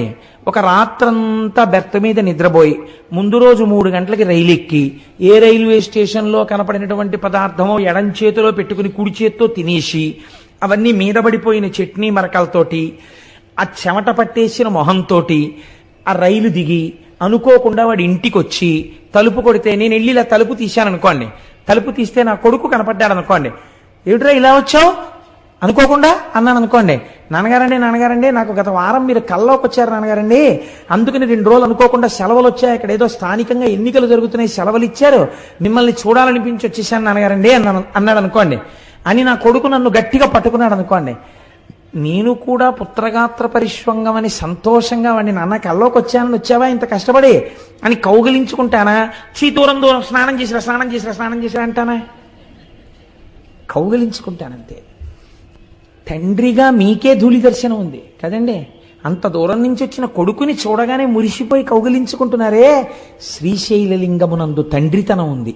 అందుకే మీరు అడిగారని రాలేదు, మీకోసం ఆయన వచ్చాడు. జగత పితరవు వందే పార్వతీ పరమేశ్వరవు ప్రతిరోజు వస్తాడు. అసుర సంధ్య వేళలో భూమండలం మీద నుంచి వెడుతుందిట నందివాహనం. అందుకే ఆ సమయమునందు చెయ్యకూడని పనుల జాబితా కొన్ని చెప్పింది శాస్త్రం. మీరు భాగవతంలో విన్నారు, పునః ప్రస్తావన అక్కర్లేదు. అటువంటి సమయంలో శ్రీశైల పర్వతం మీద మాత్రం ఒక్కసారి దిగుతాట పరమాత్మ. అంత పరమ పవిత్రమైన సమయంలో మీరు శ్రీశైలంలో ఉండి నిజంగా శ్రీశైల దేవాలయంలో కూర్చుని ఆ సమయంలో శివాష్టోత్తర శతనామ స్తోత్రాన్ని మీరు చదువుకుంటున్నారు అనుకోండి. చదువుకుంటుంటే అక్కడ దిగిన పరమాత్మ ఎంత పరవశించిపోతాడు. ఇన్ని పేర్లు పెట్టి నన్ను పిలుస్తున్నాడు రావిడని. గుళ్ళో అక్కర్లేదు, మీరు ఏ కాటేజ్లో కూర్చుని చదివినా సరే మీ జన్మ చరితార్థం అయిపోయినట్టే. అందుకే శ్రీశైలంలో వెలిసినటువంటి పరమాత్మ ఒకరి ప్రార్థన చేత వెలియలేదు, స్వయంభూగా తనంత తాను వెలిశాడు. ఎందుకు వెలిశాడు? మీకు నాకు తల్లిగా తండ్రిగా వెలిశాడు ఆయన. అందుచేతనే అక్కడ ధూళి దర్శనం ఇచ్చాడు. అందరికన్నా చేతకాని వారెవరో వారి చేత పూజలు అందుకుంటాడు. తెలుసా అండి? ఇప్పుడంటే లేదండి. ఇప్పుడు ఒక్కొక్కటి మోడర్నైజ్ అయిపోయి దేవాలయాలు కూడా కొంచెం ఇదిగా ఉంది. కానీ నేను ఒకనొకప్పుడు ఇంటర్మీడియట్ చదువుకునే రోజుల నుంచి, అనగా ఇంచుమించు 1973-75 ప్రాంతాల నుంచి శ్రీశైలం వెళ్ళినటువంటి సందర్భాలలో సుప్రభాత దర్శనం కోసమని వెంపర్లాడి పరిగెత్తేవాడిని. ఆ రోజుల్లో చెంచులు వచ్చేవారు. చెంచులు వచ్చి ఎంతంత డప్పు నిజంగా. నేను నా భార్య నా పెళ్ళయిన తర్వాత కూడా అస్తమానం శ్రీశైలం వెళ్ళేవాళ్ళం. పెద్ద డప్పులు, ఇంతంత డప్పులు పట్టుకొచ్చి పెట్టుకుని అర్చక స్వాములు ప్రాతస్మరామిగ ననాద మనాద బంధుం సింధూరపూరప దిశోభిత గండ యుగ్మం ఉద్దండ విఘ్న పరిఖండ నచండ దండ ఆఖండలాదిసురనాయక బృందవంద్యం అన్న సుప్రభాతం చదివి తెర తీసి శివలింగ దర్శనం అయ్యే ముందు ఎవ్వరూ చూడకండి, ముందు దర్శనం నందికే నందికే నందికే అని చెప్పేవారు. తెర తీయగానే నిజంగా ఈ చెంచులు ఆనందంతో వాయించేవారు. వెన్నుపాములోంచి పులకరింతలు వచ్చేసేవి నిజంగా ఆ వాయిద్యాలు వింటుంటే. అంత సంతోషంతో మల్లన్న మల్లన్న ఓ చెవిటి మల్లన్న మల్లన్న మల్లన్న ఓ చెవిటి మల్లన్న నడిచేవారు. ఆయనకు అదో పేరండి, చెవిటి మల్లన్న నడిస్తే పొంగిపోతాట శ్రీశైలం వెళ్ళి. భగవంతుడికి ఏమైనా మంచి పేర్లు ఉంటాయి, ఓ శివ అంటారు, ఓ శంకర అంటారు, చెవిటి మల్లన్న ఏమిటండి? అక్కడికి వెళ్ళోసారి ఓ చెవిటి మల్లన్న విన్నావా అంటే పొంగిపోతాట ఆయన. ఆయనకు అదో పేరు శ్రీ మల్లికార్జునుడికి. ఎక్కడైనా విన్నారా మీరు ఇటువంటి చేష్టతో? ఏమిటి సౌలభ్యం పరమాత్మది అంటే, ఒక భక్తుడు ఒకడు నువ్వు నన్ను రక్షించి కాపాడు సుమా అన్నాడు, ఏమీ తెలియని అమాయకపు భక్తుడు. అలాగే ఉంది శివలింగం. బయటికి వచ్చి మళ్ళీ చెప్పాడు, నేను చెప్పింది విన్నావా, నిన్ను నమ్ముకుని వచ్చాను తండ్రివని, చెయ్యాలి సుమా అన్నాడు. అలాగే ఉంది శివలింగం. విన్నాడా అని అనుమానం వచ్చింది. లోపలికి జనం వెళ్తున్నారు వస్తున్నారు, నేను చెప్తున్నాను విన్నాడంటావా, ఓ చెవిటి మల్లన్నో విన్నావా అన్నాడు. వెంటనే బాబాయ్ వీడు ఇంకో మాట అనకుండా తీర్చేద్దామన్నా కోరిక తీర్చేసేట. అప్పటి నుంచి ఇప్పటి వరకు చెవిటి మల్లన్న అన్న బాబాయ్ విన్నాను రోయ్ అంటట. తండ్రిని చూడండి మీరు, తండ్రి మహాప్రాజ్ఞుడు, అందరి చేత నమస్కరింపబడేవాడు, లోకపూజితుడు. అటువంటి తండ్రి కుర్చీలో కూర్చుని ఉంటాడు. ఆయనతో మాట్లాడడానికి పెద్దలైన వారు వచ్చి గదిలో కూర్చుని ఉంటారు, వాళ్ళతో మాట్లాడుతుంటాడు. ఓ 3 ఏళ్ల మనవడు, వాడికి ఏం తెలియదు, వచ్చి తాతగారండి తాతగారండి అంటే, లేకపోతే కొడుకు అనుకోండి పోని, నాన్నగారండి నాన్నగారండి నాన్నగారండి అని పిలుస్తాడు. ఉండు ఉండు మాట్లాడుతున్నాను కదా కాసేపు అలా ఉండు అంటాడు తండ్రి. వాడు చూసి తండ్రి ఎంతకీ వింటలేదని ఆ కుర్చీ మించి మెల్లిగా ఏదో కొండెక్కేసినట్టుగా పొడుగాటి కాలు మించి తొడ మీదకి ఎక్కేసి ఇలా కంఠం పట్టుకు నిలబడితే పడిపోతామని తండ్రి ఇలా వాడి నడుం చుట్టూ చెయ్యేసి పట్టుకుంటే ఆయన చెవులో పెట్టి వేలు, నాన్నగారండి నాన్నగారండి అని ఆయన మొహం పెట్టుకుని ఇలా అడ్డొచ్చేసి, నాన్నగారండి నాన్నగారండి ఉండు నాన్న మాట్లాడుతున్నానా అంటాడు తండ్రి. అంటుంటే ఆఖరికి నాన్నగారండి అని ఇలా కొడతారు. బా ఏమిట్రా అంటాడు తండ్రి. అంతేగాని పోలీస్ స్టేషన్లో కేసు ఎట్టేస్తాడేంటి? ఏమిటి అంటే, నీకు చెప్పింది వినరే అంటాడు వాడు. సరే చెప్పు ఏమిటి? ఇంతమందిలో వాడు అంటాడు, ఇందాక నుంచి చెప్పాను మీరు వింటే కదా చెవుడా అంటే, పోన్లేరా చెవుడే చెప్పు ఏమిటి అంటే, మీరు నాకు జామకాయ తెస్తానన్నారు సాయంకాలం, తెస్తానులే తప్పకుండా తీసుకొస్తాను, దిగు వెళ్ళు మీ అమ్మ దగ్గరికి అంటే. అంతేగాని తండ్రి కోపగించేసుకున్నాడా, పోలీస్ స్టేషన్లో కేసు ఎట్టాడా, లేకపోతే తిరిగి కొట్టేశాడా? తండ్రితనం శ్రీశైలంలో కూడా అంతగా ఉంటుంది. సామాన్యమైన తండ్రికే అంత ప్రేమ ఉంటే మా స్వామి శ్రీశైల మల్లికార్జునుడికి ఎంత ప్రేమ ఉంటుందండి. తెలుసున్నవాడు అలా పిలవకూడదు. నా స్వామి పలకగలడని తెలిసి కూడా వెళ్ళి చెవిటి మల్లన్నోయ్ అనకూడదు. కొడుకు పెద్దవాడయ్యాడు, 25 ఏళ్లవాడు అయ్యాడు. నాన్నగారు పెద్దలతో మాట్లాడుతున్నారు, వాళ్ళు వెళ్ళిపోయిన తర్వాత నాన్నగారికి చెప్దాం అనుకోవాలి. అంతేగాని 25 ఏళ్ళు ఒంటికొచ్చి కూడా 2 ఏళ్లప్పుడు నువ్వు నన్ను చెవుడా అన్నావురా అన్నాడని 25 ఏళ్ళు వచ్చినా 10 మందిలోకి వచ్చి మీకు చెవుడా అంటాడా? వాడు నా కోసం వచ్చినవాడు, ఎంత నా మీద ప్రేమ ఉన్నవాడు. కాబట్టి అలా వచ్చిన వాడిని గురించి ప్రత్యేకం రాయండి ఖాతాలో. శ్రీశైలం వచ్చాడంటే నేను ఒకటి ప్రార్థనను అనుసరించి రాలేదు, తండ్రిగా వచ్చి కూర్చున్నాను. నేను తండ్రినని నా కోసం వాడంత శ్రమపడి డబ్బు ఖర్చు పెట్టుకుని వచ్చాడు, మరి ప్రత్యేకం రాయొద్దు వాడి పేరు? గబుక్కుని చిత్రగుప్తుడి కంప్యూటర్లో ఏమైనా పొరపాట్లు పడిపోతాయేమో, నాన్న నువ్వే అక్కడ కూర్చో జాగ్రత్తగా రాయ్, వ్యాసుడు చెప్పేస్తుంటే నీ దంతాన్ని విరగ్గొట్టి ఏకదంతం శూర్పకర్ణం అని పేరు పెట్టుకుని అంత పెద్ద భారతాన్ని ఒక్క తప్పు లేకుండా రాశావు కదా. చక్క అక్కడ కూర్చుని శ్రీశైలం వచ్చిన వాళ్ళ పేర్లన్నీ చెప్తారు, గోత్రం పేరు చక్కగా రాయి నాన్న అని చెప్పింది అమ్మవారు. అమ్మవారు ఏం చెప్తే చేస్తారు. ఆ కొడుకులిద్దరూ మంచి కొడుకులు, విన్నారు కదా మన మూక పంచశతిలో. అదే మూకశంకరులు అడిగారు, నీకే ఎవరి మీద కావాలమ్మా నీ కారుణ్యం? కొడుకులిద్దరూ వృద్ధిలోకి వచ్చేశారు, భర్త మహానుభావుడు లోక పూజితుడు, ఇంకా కారుణ్యం నీ బిడ్డలకక్కల్లా నీ భర్తకక్కల్లా, ఇంకెవరికి మా మీద ఉలకబోస్తాయన్నారు. అలా అమ్మవారు ఎంత కారుణ్యమూర్తి అక్కడ పెట్టింది ఆయన్ని. నువ్వు రాయిరా అబ్బాయింది. అందుకే మనం రవి సుధాకరవన్నిలోచన రత్నకుండల భూషిణి ప్రవిలమంబుగమమ్ము నేలిన భక్తజన చింతామణి అని ఆ భ్రమరాంబికాష్టకం చేస్తూ ఓ మాట చెప్తాం. సాక్షి గణపతి కన్న తల్లివి సద్గుణావతి శాంభవి, మోక్షమొసగెడు కనక దుర్గవు మూల కారణ శక్తివి అని అమ్మా భ్రమరాంబ అని అమ్మవారిని స్తోత్రం చేస్తాం. సాక్షి గణపతిని పెట్టింది అమ్మవారు. అందుకే శ్రీశైలం వెడితే తప్పకుండా సాక్షి గణపతి దగ్గర ఆగాలి, లోపలికెళ్ళి పైకి చెప్పుకోవాలి, ఆత్రేయస గోత్రం కోటేశ్వర శర్మ అని చెప్పాలి. ఆయన టకటకగా రాసేసుకుంటాడు. స్వామి కృతజ్ఞుడను అని బయటికి రావాలి. ఒకవేళ రేపు పొద్దున్న ఉత్తరోత్తర ఏమైనా పొరపాటు పడిపోయినా చీనూరుమై నువ్వు ఎప్పుడు వెళ్ళావు అంటే ఈయనకు అభానలో చెప్తాడు, లేదు వాడు వచ్చాడు అని చెప్తారు. పొంగిపోతారు అమ్మవారు అయ్యవారు. అయ్య బాబోయ్, శ్రీశైలం ప్రత్యేకం తండ్రి కోసం అమెరికా నుంచి వచ్చిన వాడు లాంటి వాడు వీడు, అందుకని 10 మందికి చూపించుకోవలసిన వాడు, వీడి జోలికి మనం వెళ్ళకూడదని వదిలిపెట్టేస్తారు. శ్రీశైల క్షేత్రం అంటే అంత గొప్ప క్షేత్రం. అటువంటి క్షేత్రము అదైతే మీకు ఇప్పుడు శ్రీశైలం వెడితే ఏమిటి ఉండాలి? బాగా ఆలోచించండి. శ్రీశైలం వెడితే మీరు దేనితో వెళ్ళాలి? శ్రీశైలం నమ్మకంతో వెళ్ళాలి కదండి. నా కోసం మా తల్లిదండ్రులు వచ్చి విడిది చేసిన నెలవిది అని వెళ్ళాలి. మా అమ్మగారు నాన్నగారు ఉన్నారు లోపల, నేను కాళ్ళు కడుక్కోకపోయినా చేతులు కడుక్కోకపోయినా నేను ఇలా గుళ్ళోకి వెళ్ళేటప్పటికీ మా శివయ్య లేచి ఊరే నాన్న కాకినాడ నుంచి వచ్చావా అని గభాలను పట్టుకుంటాడు అని పొంగిపోయి వెళ్ళి నాన్నగారండి మీ కాళ్ళకి నమస్కారం అండి అని శివలింగాన్ని పట్టుకుని నమస్కారం చేసేస్తే పొంగిపోయి ఒక్కసారి ఆ తెల్లటి చేతులతో ఆ మణికంకణములతో ఉన్న చేతులతో మీ చేతులు ఆయన పట్టుకున్నట్టుగా భావన చేసి మీరు నమస్కరించి బయటికి రావాలి. దీనికి ఏది ప్రధానం? విశ్వాసం ప్రధానం. కాబట్టి స్వామి అన్నారు శిఖరేశ్వరము అని ఒకటి శ్రీశైలంలో పెట్టారు. ఇక్కడ వచ్చింది తమాషా అంతా. ఈ శిఖరేశ్వరంలో ఏం చేస్తారు అంటే నువ్వులు పట్టుకెళ్ళి నంది యొక్క విగ్రహం దగ్గర పోస్తారు. చరణంది అంటారు. పూర్వకాలంలో చరణంది అని ఒకటి ఉండేది శివాలయాల్లో. మామూలుగా స్థిరనంది అని ఒకటి ఉంటుంది, అది కదలదు. చరణంది అని ఒకటి ఉంటుంది, అది కదులుతుంది. ఆ నంది అది ఎందుకు కదులుతుందంటే పూర్వం ఎందుకు పెట్టేవారంటే చరణందిని, చిన్న నందిని ఒకవేళ పూర్వం ఇంత వైద్య సదుపాయం ఉన్నటువంటి రోజులు కావు, ఏ అర్ధరాత్రి వేళో అపరాత్రి వేళో, అందుకే శివాలయం విష్ణువాలయం ఈ 2 ఆలయాలు లేని ఊళ్ళు ఉండేవి కావు. ఈ 2 ఆలయాలు తప్పకుండా ఉండాలి ప్రతి ఊళ్ళో.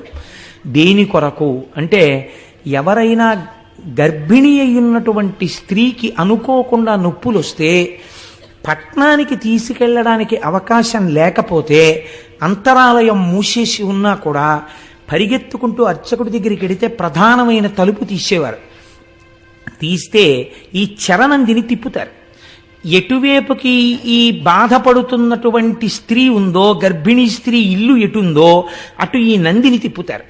ఈ చరణంది అటు తిరగగానే అటువైపు బాధపడుతూ ప్రసవం జరగకుండా బిడ్డ అడ్డుపడి ఇద్దరి ప్రాణాలు పోతాయేమో అనుకున్న వాళ్ళకి కూడా ఎందరికో సుఖప్రసవాలు జరిగినటువంటి గడ్డ ఈ గడ్డ. ప్రత్యేకించి త్రిలింగ దేశం ఈ దేశం. అందుకే అనేక శివాలయాలలో చరణందులున్నాయి. శిఖరేశ్వరమునందు కూడా మనం ఈశ్వరుణ్ణి పొందలేకపడుతున్న బాధ నుంచి విముక్తం కావడానికి నువ్వులు వేసి తిప్పుతాం. తిప్పి శ్రీశైల శిఖరం చూడాలి. కానీ యథార్థమునకు ఆ శిఖరము నందిశృంగములలోంచి కనపడదు. మీరు ఇక్కడ భావన చేస్తూ కళ్ళు తెరిచి అక్కడ చూడాలి. ఈ కన్నులు తెరిచి నందిశృంగములలోంచి చూస్తుంటే జేగురు రంగులో ఉన్నటువంటి శ్రీశైల మల్లికార్జునుడి యొక్క ఆలయం మీద ఉన్నటువంటి గోపురం మీద ఉన్న త్రిశూలంతో కూడి మెట్లు మెట్లుగా ఉన్నటువంటి శిఖరం మీకు ఇక్కడ కనపడాలి. పైకి మీకు ఆ చెట్లు అవి ఉన్నట్టుగా ఉండాలి, కానీ కళ్ళల్లో మాత్రం అది కనపడాలి. ఇక్కడ చిత్రం ఇక్కడ కనపడుతూ పైనున్న దాన్ని పక్కకి తీయగలగాలి. అలా ఎవడు తీశాడో వాడికి పునర్జన్మ న విద్యతి. ఇంకా వాడికి పునర్జన్మ లేదు, ఎందుకంటే వాడు అంత ధారణ చేసి ఉన్నాడు కనుక. అందుకే శిఖరేశ్వరం దగ్గర ఒక పరీక్ష పెట్టాడు పరమాత్మ. అమ్మవారు అడిగింది ఒకసారి, ఏమయ్యా పరమాత్మ అంటే అమ్మవారికి తెలియక అడగదండి ఈ విషయాలు, మనకి తెలియ చెప్పడం కోసం అడుగుతుంది. ఏమండి ఏమిటి, శిఖరేశ్వరం దగ్గరికి వచ్చి నందిని తిప్పి చరణందిని ఇలా చూస్తే శిఖరం కనబడితే ఇక పునర్జన్మ లేదా, మోక్షం ఇచ్చేస్తారా? ఎలా ఇచ్చేస్తారండి అలాగే? అలా కుదురుతుందా అని అడిగింది అమ్మవారు. అడిగితే శంకరుడు అన్నాడు కుదురుతుంది, కానీ శ్రీశైలం వచ్చిన వాళ్ళందరికీ అలా ఇవ్వం మోక్షం. ఎవరికి కుదురుతుందో నీకు చూపిస్తాను రా పార్వతి అన్నాడు. ఒక వృద్ధ బ్రాహ్మణ రూపాన్ని ఆయన స్వీకరించారు. ఒక వృద్ధ బ్రాహ్మణిగా పార్వతీదేవి వచ్చింది. ఇద్దరూ ఆ శిఖరేశ్వరం దగ్గరికి వచ్చారు. ఎందరో మెట్లెక్కుతున్నారు, నంది శృంగములలోంచి చూస్తున్నారు, కిందకి దిగిపోతున్నారు. అక్కడే ఒక చిన్న ఊబిని సృష్టించారు. అందులో ఈ వృద్ధ బ్రాహ్మణుడు దిగిపోతున్నాడు. ఆ ఒడ్డున ఉన్నటువంటి వృద్ధ బ్రాహ్మణి అంది, మా ఆయన దిగబడిపోతున్నాడు, నా పసుపు కుంకాలు కాపాడబడాలి కదా, అందుకని ఒక్కసారి ఎవరైనా చెయ్యిచ్చి పైకి లాగండి, నేను వృద్ధురాలను, నా భర్తని పైకి లాగలేకపోతున్నాను అంటే గబగబా వచ్చి చెయ్యి ఇవ్వబోయారు. మీలో పాపం లేని వాళ్ళు పైకి లాగండి. అనేటప్పటికీ నాకు పాపం లేకపోవడం ఏమిటి, ఎన్ని దిక్కుమాల పనులు చేశానని వెళ్ళిపోయాడు ప్రతివాడు. అటుగా ఒక వేశ్య కిందకి దిగుతోంది. ఈవిడ వేశ్య, ఈవిడ వేశ్య అని అందరూ అంటున్నారు. ఆవిడ దిగుతూ వచ్చి నేను లాగుతానమ్మా అని చేయి పట్టుకుంది. పట్టుకుంటే ఆవిడంది పార్వతీదేవి, ఏమమ్మా అందరూ మాకు పాపం ఉంది పాపం ఉందని వెళ్ళిపోతుంటే నువ్వు ఒక్కదానివి వేశ్యవి అని వాళ్ళందరూ చెప్తున్నారు. వాళ్ళ పాపముల కన్నా నీ పాపము గట్టిది కదా, నువ్వు ఎలా లాగుతావు నా భర్తని అని అడిగింది. అయితే ఆవిడంది, శ్రీశైల శిఖరం దృష్ట్యా పునర్జన్మ నవిద్యతే. అమ్మా నేను ఇప్పుడు శ్రీశైల శిఖర దర్శనం చేశాను. శ్రీశైల శిఖర దర్శనం చేత మోక్షం రావాలంటే పాపము లేదు పుణ్యము లేదు, రెండూ సున్నా అయిపోతే కదా మోక్షం. ఇప్పుడు నా ఖాతాలో పాపం ఎక్కడుందమ్మా, పాపం లేదు పుణ్యం లేదు, అందుకుని లాగుతున్నానమ్మా, నేను అర్హురాలను అంది. విశ్వాసం నిజంగా ఉన్నది నీకు, ఈవిడికి మోక్షం ఇస్తున్నాను. చూసావా పార్వతి, నంది శృంగములలోంచి చూడడం కాదు, ఇక్కడ ఉన్నది నా తల్లి, ఇక్కడ ఉన్నది నా తండ్రి, వాళ్ళ మాట సత్యం అని నమ్మినవాడెవడున్నాడో వాడికి మోక్షం. కాబట్టి శ్రీశైల క్షేత్రంలో అడుగు పెట్టిన వాడికి ఉండవలసినది మనం మన తల్లిదండ్రుల దగ్గర ఉన్నామన్నటువంటి భావన ఉండాలి. ఈ భావన పరిపుష్టమై మీరు శ్రీశైలము విడితే మీకు ఎనలేని సౌభాగ్యం అక్కడ కలుగుతుంది. చిత్రం ఏమంటే అక్కడ 5 ధారలు పడుతుంటాయి. హాటకేశ్వరము అని ఒక దేవాలయం. హాటకేశ్వరము చిత్రమైన దేవాలయం. అది ఒక కొత్త కుండ పెంకులో బంగారు లింగము తనంత తాను ఆవిర్భవించింది. ఒక బంగారు లింగము తనంత తాను కుండ పెంకునందు ఆవిర్భవించినటువంటి క్షేత్రము కనుక దాన్ని హాటకేశ్వరము అని పిలుస్తారు. ఇవన్నీ వింటుంటే మీకు ఒకసారి శ్రీశైలం విడితే బాగుండనిపిస్తోందా? పోనీ అలాగే గట్టిగా ప్రార్థన చేయండి, ఏమో ఈశ్వరుడు అనుగ్రహించి వెడతామేమో. కాబట్టి ఆ కుండ పెంకులో ఒక బంగారు లింగం వెలిసినటువంటి క్షేత్రము హాటకేశ్వరము. మీరు ఆ హాటకేశ్వరం దగ్గర మెట్లు బాగా కిందకి దిగి వస్తే పాలధారలు పంచధారలు అని పడుతుంటాయి. ఇవి సాధారణంగా ఏం చెప్తారంటే, మీరు ఎవరినైనా అడిగితే పాలధారలు అంటే అదిగో చూశారంటే తెల్లగా ఉన్నాయి అందుకని దీని పేరు పాలధార. అవి ఏమిటో తెలుసా అండి, పంచధారలు అంటే పంచదార కలిపి నీళ్ళల్లా ఉంటాయండి అందుకని పంచదారలు అంటారు. అలా కాదు, వాటి పేరు పాలధార. అంటే పరమశివుని యొక్క లలాటమునకు తగిలిపడినటువంటి ధార పాలధార. అంటే అగ్ని, జ్ఞానాగ్ని నేత్రమైనటువంటి ఆ కంటి మించి పైనుంచి జ్ఞానగంగ మరింతగా తగిలి కింద పడినటువంటి ధార. ఇది శివుడి యొక్క లలాటమును తగిలి వస్తున్న ధారాని మీరు లోపలికి పుచ్చుకుంటే ఉత్తర క్షణము మీరు గొప్ప ఫలితాన్ని పొందుతారు. ఎందుచేత ఇలా ఏర్పడింది. శివాలయంలో తీర్థం ఇవ్వరు కాబట్టి సాక్షాత్ సాకార రూపుడైన శంకరుడికి తగిలిపడినటువంటి ధార పాలధార. పంచధారలంటే 5 రకములుగా ప్రకాశిస్తున్నటువంటి భగవంతుని యొక్క శిరస్సులకు తగిలిపడిన ధారలు. కాబట్టి నేను చూస్తూ ఉంటాను, చెప్పులతో వెళ్ళిపోతూ ఉంటారు. కనీసం అక్కడ మాత్రం మర్యాద పాటించాలి. ఆ తీర్థం తీసుకునేటప్పుడు ఒక సంవత్సరం మేమందరం అక్కడికి వెళ్ళాము. వెడితే అక్కడ శంకర భగవత్పాదాచార్య స్వామి తపస్సు చేసి అక్కడే శివానంద లహరి చెప్పారు. అక్కడ ఆయనకి భ్రమరాంబికాదేవి ప్రత్యక్షమైంది. అంత పరమపావనమైన క్షేత్రమని మేము అక్కడ శంకరాచార్య స్వామి వారి ముందు నిలబడి ఆ తోటకాచార్యకృతమైనటువంటి శంకరాచార్య స్వామి వారి అష్టకాంతో స్వామికి నమస్కారం చేసి తిరిగి వచ్చాం. చంద్రశేఖర పరమాచార్య స్వామి అక్కడే ఉండిపోతానన్నారు. తపస్సు చేసుకుంటూ ఉండిపోతానన్న ప్రదేశం అదే. కాబట్టి అంత పరమపావనమైన చోట పంచధారలు పడతాయి. అవి ఒకటి బ్రహ్మధార, ఒకటి విష్ణుధార, ఒకటి రుద్రధార, ఒకటి చంద్రధార, ఒకటి దేవధార. 5 ధారలు అక్కడ పడుతున్నటువంటి పంచధారలు. ఈ పంచధారల్ని స్వీకరించడం సృష్టికర్త, స్థితికర్త, ప్రళయకర్త, మనస్సుకి ప్రచోదనమిచ్చే చంద్రమా మనసో జాతః చక్షో సూర్యో అజాయత, లోకసాక్షులైనటువంటి సూర్యచంద్రులు. ఈ 5 తీర్థములను మీరు అక్కడ తీసుకోవచ్చు. అంత పరమపావనమైనటువంటి క్షేత్రము శ్రీశైల క్షేత్రం. మీరు అక్కడ ఉండేటటువంటి చిత్రం ఏమిటో తెలుసా అండి?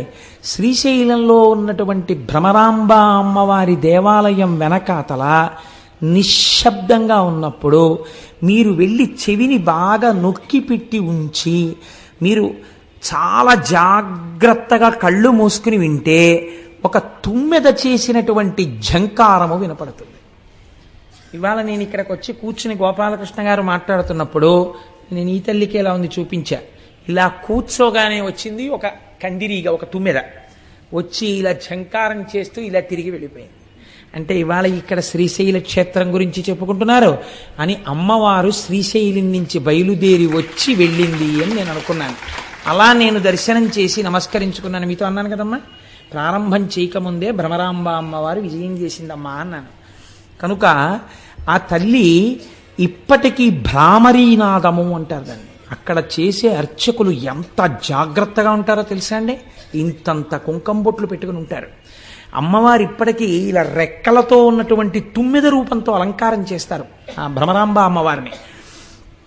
తల్లి ముందు శంకరాచార్య స్వామి వారు శ్రీచక్రాలు వేశారు. అక్కడ కూర్చుని నాకైతే ఖచ్చితంగా సత్యం సత్యం పునఃసత్యం అనిపిస్తుంది.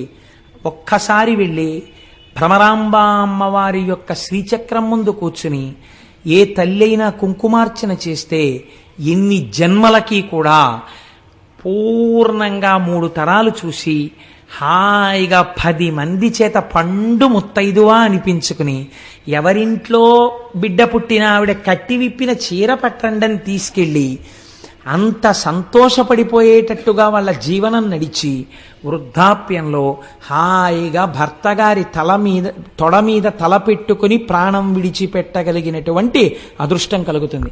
దీనికి నేను మీకు ఒక ఉదాహరణ చెప్తాను. మీకు జ్ఞాపకం ఉందో లేదో, నేను భాగవతం చెప్పే రోజులలో ములుగు హనుమంతరావు గారిని హైదరాబాద్ నుంచి ఒక మహానుభావుడు ఇక్కడికి వచ్చారు. వారి భార్య గారికి క్యాన్సర్ వచ్చింది. క్యాన్సర్ వచ్చి హాస్పిటల్లో పెట్టి రేడియం ట్రీట్మెంట్ ఇచ్చారు. రేడియం ట్రీట్మెంట్ ఇస్తే ఆ తల్లి చాలా శోషించిపోయారు. ఆవిడ పేరు కూడా గిరిజాదేవి. సర్వమంగళా స్వరూపంగానే ఉండేవారు మహాతల్లి. ఆవిడ బాధ భరించలేక ఇంకా ఎక్కువ కాలం ఉండరండి, ఉంచుతారా తీసుకెళ్ళిపోతారా అని అడిగారు. అడిగితే ఆవిడికి తెలిసిపోయింది, ఈ ఉన్న కొద్ది రోజులు నేను మిమ్మల్ని చూస్తూ ఇంట్లో ఉంటాను, నన్ను తీసుకెళ్ళిపోండి అని అడిగారు. అడిగితే ఆవిడ ఇంటికి తీసుకెళ్ళిపోయిన తర్వాత హనుమంతరావు అడిగారు, నీకేమైనా కోరికుందా, ఉంటే నేను తీర్చగలిగినదైతే చెప్పు, నేను ఆ కోరిక తీరుస్తాను అన్నారు. అంటే ఆవిడ అన్నారు, ఒక్కసారి శ్రీశైలం వెళ్ళి మన ఇద్దరం కలిసి మీరు నన్ను ఇంత ఉద్ధరించారు, ఈ జన్మలో నా చిటికిన వేలు పట్టుకుని మీతో కలిసి ఒక్కసారి మల్లికార్జున లింగానికి పుట్టతేనెతో అభిషేకం చెయ్యాలనుంది. శ్రీశైల లింగానికి పుట్టతేనెతో అభిషేకం చేస్తే, పట్టుతేనెతో అభిషేకం చేస్తే గంధర్వగానం వస్తుంది ఉత్తర జన్మలలో అంటారు. ఈ మాట చెప్తే మా దొరగారు ఒకసారి ఏకంగా సీసాల పట్టుతేనె తెప్పించారు ఏజెన్సీ నుంచి. ఒక 100 మందివో ఎంతమందివో వెళ్ళి ఆ పట్టుతేనెతో అభిషేకాలు చేస్తుంటే శ్రీశైలం దేవస్థానం వాళ్ళు చూసి ఆ తేనె మాకు కూడా ఇవ్వండి అని సీసాలతో తీసుకుని దాచుకున్నారు. మేము చేసుకుంటాం అభిషేకం, ఈ తేనె ఉంచండి అని. ఒక్కసారి వెళ్ళి అభిషేకం చేద్దామని అడిగారు ఆవిడ. అడిగితే శ్రీశైలము యొక్క కృప అంటే ఏమిటో మీరు చూడండి. ఆవిడ్ని అలాగే కారెక్కించి శ్రీశైలం తీసుకెళ్లారు హైదరాబాద్ నుంచి. ఆవిడ శ్రీశైల మల్లికార్జునుడి సన్నిధానంలో భర్తగారితో కలిసి అభిషేకం చేసి, పసుపు కుంకాలతో నేను వెళ్ళిపోతాను ఖాయం, ఇన్ని జన్మలకి నేను ఇలాగే పసుపు కుంకాలతో నా భర్త ముఖం చూస్తూ ఆయన తొడ మీద తల పెట్టుకుని ఆయన వంకే చూస్తూ ఆయనతో కలిసి నామం చెప్తుండగా నా నోరు ఆగిపోయినప్పుడు కన్నుల నీరు లేకుండా మీరు నామం పూర్తి చేస్తుండగా పసుపు కుంకాలతో మహాపర్వంలో వెళ్ళాలని కోరిక నా స్వామి తీరుస్తాడని ఆవిడ భ్రమరాంబికాదేవి దగ్గర ఉన్న శ్రీచక్రానికి కుంకుమార్చన చేసి ఇంటికి వచ్చారు. మహాశివరాత్రి మిట్ట మధ్యాహ్నం అయ్యవారికి అమ్మవారికి మారేడు దళాలతో పసుపు కుంకాలతో అర్చన చేసి చక్కగా భర్తని పిలిచి, నాకేదో వెళ్ళిపోతున్నానని అనిపిస్తోంది, నేను ఒక్కసారి శివాష్టోత్తరం చదువుతుంటాను, మీరు నాతో కలిసి చదవండి, మీ తొడ మీద తల పెట్టుకుని కొడుకుని కోడల్ని కూతుర్ని అల్లుణ్ణి చూస్తూ ఏ బెంగ లేకుండా మీ వంటి మహాత్ముడికి భార్యనయ్యాను, చాలు, చూస్తూ వెళ్ళిపోతాను, నా నామం ఆగిపోయిన దగ్గర మీరు నామం పూర్తి చెయ్యండి అని ఆ తల్లి ఎంత గొప్పగా చెప్పుకున్నారో ఆ రోజుల్లో. మహాశివరాత్రి మిట్ట మధ్యాహ్నం 12 గంటల వేళ భర్త గారి తొడ మీద తలపెట్టుకుని వెళ్ళిపోయారు ఆవిడ. కోరిక తీర్చేశాడు మల్లికార్జునుడు. గిరిజాదేవి ఆవిడ పేరు. నేను ఎందుకు అసలు ఇది చిత్రంగా నాకు ఆలోచనలోకి వచ్చింది ఈ విషయం. నేను ఎందుకు ఈ మాట చెప్తున్నానంటే, ఆ భ్రమరాంబిక అమ్మవారి ముందు ఒక్కసారి కూర్చుని భార్యాభర్తలై ధర్మపదంలో చెరించాలనుకుని చిటికిన వేలు పట్టుకున్నవాడు తప్పకుండా జీవితంలో చెయ్యవలసిన పని అమ్మ దగ్గర కూర్చుని కుంకుమార్చన చేసుకోవాలి. 4 మారేడు దళాలు పెట్టుకెళ్ళి ఆ శివలింగాన్ని ఇలా తడిమి తడిమి అభిషేకం చేసుకోవాలి, తల తాటించి నమస్కరించుకోవాలి. అంత అవకాశాన్ని తల్లిదండ్రులు ఇచ్చినా వినియోగించుకోకపోతే ఎవడు ఉద్ధరించగలడండి? కాబట్టి ఇది మనం వినియోగించుకోవలసినటువంటి గొప్ప క్షేత్రం. అది మన ఆంధ్రదేశంలో ఉండడం మన అదృష్టం. ఆ తల్లి అరుణాసురుడు అనేటటువంటి ఒక రాక్షసుడు బయలుదేరాడు బ్రహ్మగారిచ్చినటువంటి వరాల వల్ల. వాడు లోకములనన్నింటినీ క్షోభింపచేస్తున్నటువంటి సమయంలో భ్రామరీ రూపాన్ని పొందింది తల్లి. భయంకరమైన యుద్ధం చేసిన తర్వాత భ్రామరీ రూపంతో వెళ్ళి ఆవిడ ఆ అరుణాసురుణ్ణి సంహారం చేసింది. ఇప్పటికీ కూడా శాస్త్రంలో ఏం చెప్తారంటే, శ్రీశైల మల్లికార్జునుడు మల్లెపువ్వైతే అమ్మవారు సారగ్రాహి. ఎప్పుడు తుమ్మిది ఎక్కడ తిరుగుతుంది? పువ్వు చుట్టూ తిరుగుతుంది. ఆయన మల్లికార్జునుడు, ఆవిడ భ్రమరాంబికాదేవి. ఎక్కడ శివుడున్నాడో అక్కడ ఆవిడ భ్రమర రూపంతో తిరుగుతుంటుంది. అక్కడ శివుడున్నాడు, పైన శక్తి రూపంతో ఆవిడుంది. అందుకే ఇప్పటికీ ఆ నాదం వినపడుతుంటుంది. ఈ భ్రమరాంబిక అమ్మవారి దేవాలయంలో వచ్చేటటువంటి భ్రామరీ నాదాన్ని రికార్డ్ చేశాయి all India radio, Hyderabad, Vijayawada, Kurnool stations చేసి ఎన్నో మార్లు ప్రసారం చేశారు రేడియోలో. ఇప్పుడు శ్రీశైల క్షేత్రంలో ఉన్న భ్రామరీ నాదాన్ని ప్రసారం చేస్తున్నాం వినండని. ఒక తుమ్మెద ఎగురుతున్నప్పుడు వచ్చినటువంటి ఝంకార ధ్వనులు ప్రసారం అయ్యాయి. ఇది పరమ యథార్థం నేను చెప్తున్నది. ఒక పరమ పవిత్రమైన వేదిక మీద కూర్చుని అబద్ధాలు చెప్పవలసిన అవసరం నాకు లేదు. మీరు కావాలంటే శ్రీశైలం వెళ్ళినప్పుడు అడగండి, ఆకాశవాణి వాళ్ళు దీన్ని ప్రసారం చేశారా? భ్రామరీనాదాన్ని చేశారు. రికార్డింగ్లో కూడా ఎక్కింది అది. అంత గొప్ప భ్రామరీనాదంతో కూర్చుని అమ్మవారు ఇప్పటికీ వింటూ ఉంటుంది. మీరు శ్రీశైలం వెళ్ళినప్పుడు అమ్మవారి వంక చూడండి, కనుగుడ్లు స్పష్టంగా చూస్తున్నట్టు కనపడుతుంటాయి తల్లివి. అంత గొప్ప స్వరూపం. నేను చెప్తున్నప్పుడు నాకు కళ్ళల్లో లేత ఆకుపచ్చ రంగు చీరతో అలంకృతమైనటువంటి అమ్మ నాకు అలా కనపడుతుండగా నేను చెప్తున్నాను యథార్థానికి. కనుక ఆ రెక్కలతో అమ్మవారు అలా కూర్చుని ఉంటుంది. ఎదురుకుండా పెద్దవి చిన్నవి శ్రీచక్రాలు వేసి ఉంటాయి. వాటి మీద చక్కగా హడావిడి ఉండదు. బ్యాచ్ వైజ్ పిలుస్తారు. శ్రీచక్రం దగ్గర పట్టేటట్టుగా కూర్చుని చక్కగా మీరు కుంకుమార్చన చేసుకుని అక్కడ కూర్చుని సౌందర్యలహరిలోంచి 4 శ్లోకాలు చదువుకుని, అవిద్యానామంతస్తిమిరమిహిరోద్దీపనగరి జడానాం చైతన్యస్తబకమకరంద శృతిజరి దరిద్రాణం చింతామణిగుణనికా జన్మజలధౌ నిమగ్నానాం దంస్ట్రా మురరిపువరాహస్య భవతి అని అక్కడ కూర్చుని 4 శ్లోకాలు చెప్పుకుని వస్తే జన్మ ధన్యం అయిపోతుంది. అంత గొప్ప స్థితి అక్కడ శక్తిపీఠంగా ఉన్నటువంటి భ్రమరాంబ అమ్మవారు. ఇంకా చాలా ఆశ్చర్యకరమైనటువంటి విషయం, అక్కడ ఉన్నటువంటి స్వరూపాలలో వీరభద్రుడు అని ఒక ఆయన ఉన్నారు. మీరు శ్రీశైల మల్లికార్జున దర్శనం చేసి బయటికి వచ్చి ఎడం పక్కకి వెళ్ళినప్పుడు అక్కడ ఈ వీరభద్రుడు కనబడతాడు. ఆ వీరభద్రుడికి ఉన్నటువంటి గొప్పతనం ఏమిటో తెలుసా అండి? బయలు వీరభద్రుడు అని క్షేత్రపాలకుడు ఒక ఆయన ఉన్నారు. శ్రీశైలంలో ఉన్న వీరభద్రుడి గురించి ఏం చెప్తారో తెలుసా అండి? రక్త సంబంధమైనటువంటి వ్యాధులు శరీరంలో పొటమరిస్తే అటువంటి వారు శ్రీశైల క్షేత్రంలో ఉన్న వీరభద్ర స్వరూపం దగ్గర కూర్చుని ప్రతిరోజు 1 గంట సేపు శివనామాలు చెప్పుకొని కొద్ది రోజులు అక్కడ ఉండి వస్తే ఆ వ్యాధులు నయమైనటువంటి సందర్భాలు ఎన్నో ఉన్నాయి. అక్కడ ఉన్న వీరభద్రమూర్తిలోంచి అటువంటి శక్తి ప్రసారం అవుతుంది అని పెద్దలు చెప్తారు. అక్కడే ఆ తల్లి చంద్రవతి అనబడేటటువంటి ఒక రాజకుమార్తె ఒక భయంకరమైనటువంటి గడ్డు కాలాన్ని ఎదుర్కొంది. తన తండ్రే తనని మోహించాడు. ఆమె పరిగెత్తి శ్రీశైల క్షేత్రాన్ని చేరుకుని కృష్ణానదిని దాటి, ఇప్పటికే పచ్చల బండ అని పిలుస్తారు, అందుకే శ్రీశైల మల్లికార్జునుడే శపించాడని కొందరంటారు, ఆమె శపించిందని కొందరంటారు. ఏదైనా ఇప్పటికీ అక్కడ పచ్చల బండ ఉంది. ఆ పిల్లని తరువుకొస్తున్నటువంటి రాజు వెంటబడ్డాడు. పిల్ల గుళ్ళోకి వెళ్ళిపోయి శివలింగాన్ని చూసి ఆమె లింగం అనలేదు, వీడు మల్లికార్జునుడు అంది ఆమె. అని ఆవిడ ఏం చేసిందంటే చేతిలో మల్లెపూల దండ తీసి చేత్తో పట్టుకుని, ఈ మల్లెపూల దండ సిగకి చుట్టుకుని, మల్లికార్జున నేను నీకు ఇవ్వగలిగింది ఇదే, ఇది నీ సిగకి చుట్టుకుని నన్ను కాపాడు అంది. ఉత్తర క్షణం లింగోద్భవమూర్తి అంటారు. ఇక్కడ వరకే కనపడతారు లింగోద్భవమూర్తి. మీరు ఎప్పుడైనా శ్రీకాళహస్తిలో ప్రదక్షిణం చేస్తున్నప్పుడు వెనక గోడ మీద చూస్తే కనపడతాడు లింగోద్భవమూర్తి. ఎప్పుడైనా శివాలయాల్లో పెద్ద పెద్ద గుళ్ళకి వెళ్ళినప్పుడు జాగ్రత్తగా చూడండి, ఉంటారు లింగోద్భవమూర్తి. మొన్న నాతో దేవాలయాలకు వచ్చినప్పుడు నేను అరుణాచలంలో చూపించి చెప్పాను, దీని గురించి నన్ను అడగండి మీకు చెప్తానని. నన్ను ఎవరు అడగలేదు, మర్చిపోయారు, నేను మర్చిపోయాను. కనుక ఆ లింగోద్భవమూర్తి స్వామి వచ్చి నీవు పచ్చల బండవగుదువుగాక అన్నాడు. ఎంతటి దుష్కృత్యము చేశాడో ఇప్పటికీ మనకి నిరూపిస్తూ ఆ రాజు పచ్చల బండ ఇప్పటికీ అక్కడ పడున్నాడు. ఈవిడ ఇచ్చినటువంటి మల్లికా పుష్పముల దండని తన సిగకి చుట్టుకుని మల్లికార్జున అని వేరొక మారు పిలిపించుకున్నాడు స్వామి. కాబట్టి అనేక రకాలుగా ఆయనకు ఆ మల్లికార్జున నామము సుస్థిరమైపోయింది అక్కడ. ఇక్కడే వృద్ధ మల్లికార్జునుడు అని ఒక మల్లికార్జునుడు. ఇది ఒక చిత్రమైన శివలింగం. శ్రీశైలం వెళ్ళిన వాళ్ళు చూసి ఉంటారు. వృద్ధ మల్లికార్జునుడైన ఆ శివలింగం ముడతలు పడిపోయి ఉంటుంది.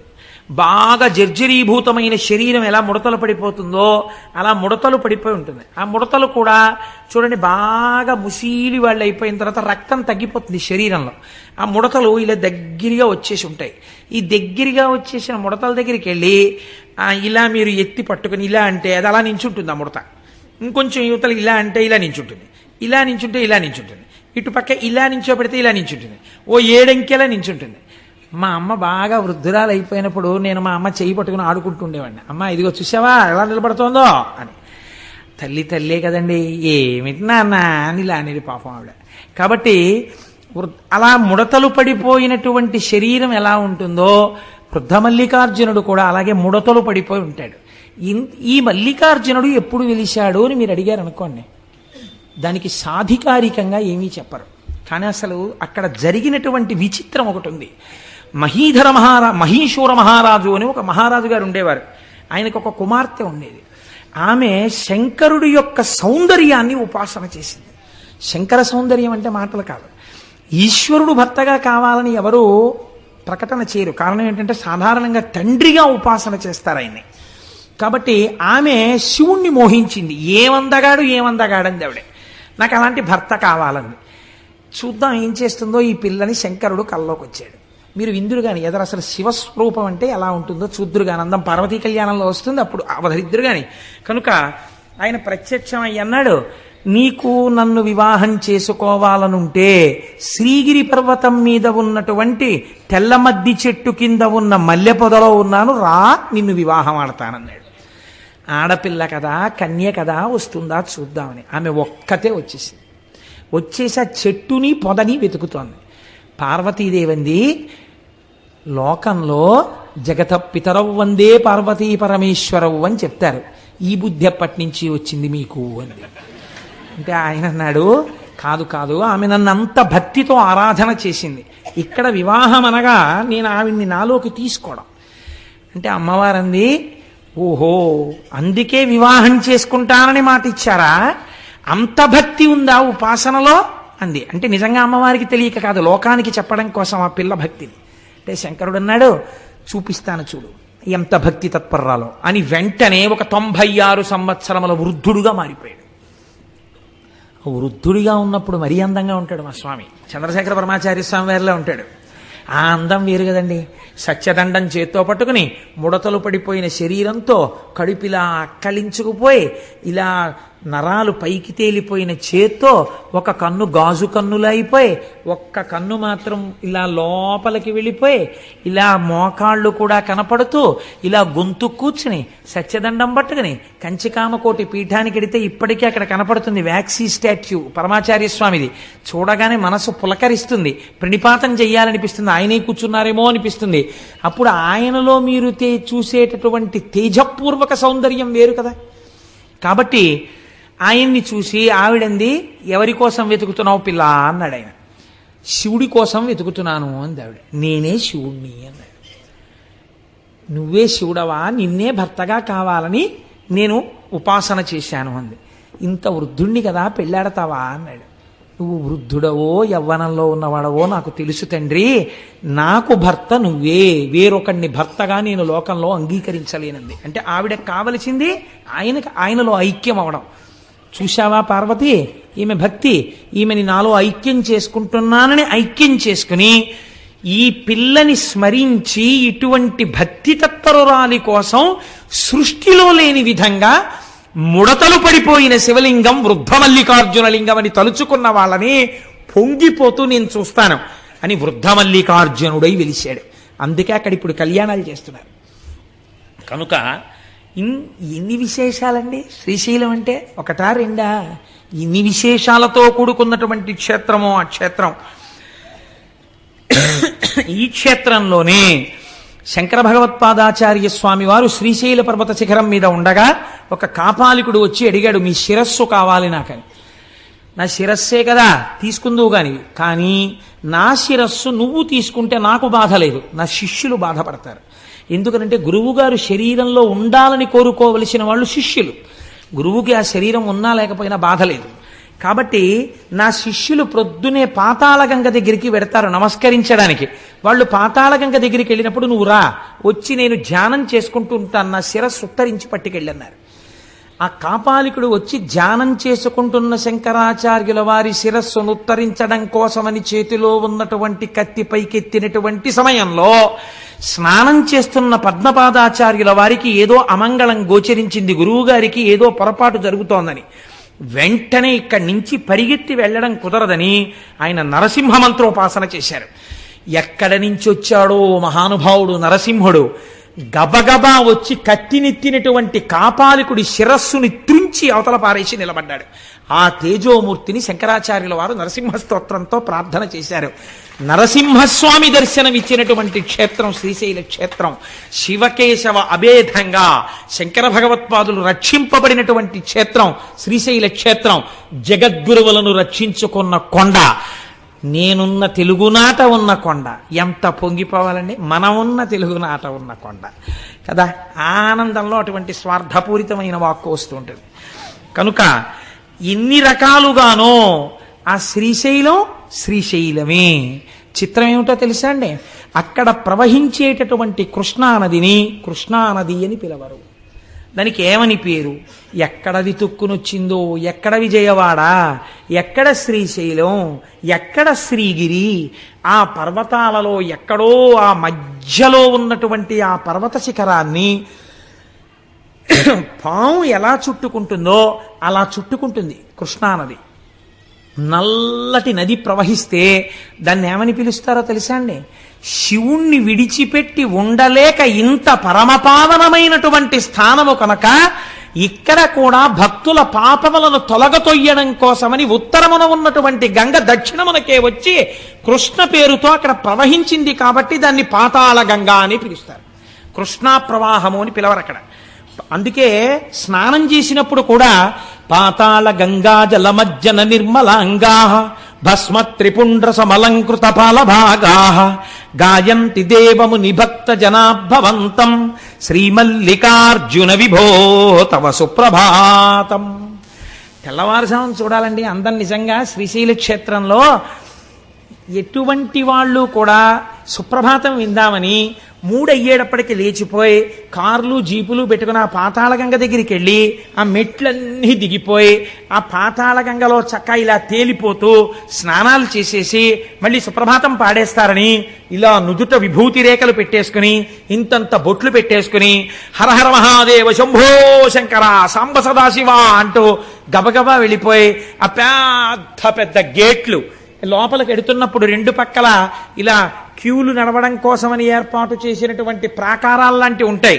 అందులో అక్కర్లేకుండా మీరు హాయిగా రాజద్వారం దగ్గరికి వెళ్ళిపోతే ఓ నల్లటి ఆవు, ఎద్దు, దూడ తీసుకొస్తారు.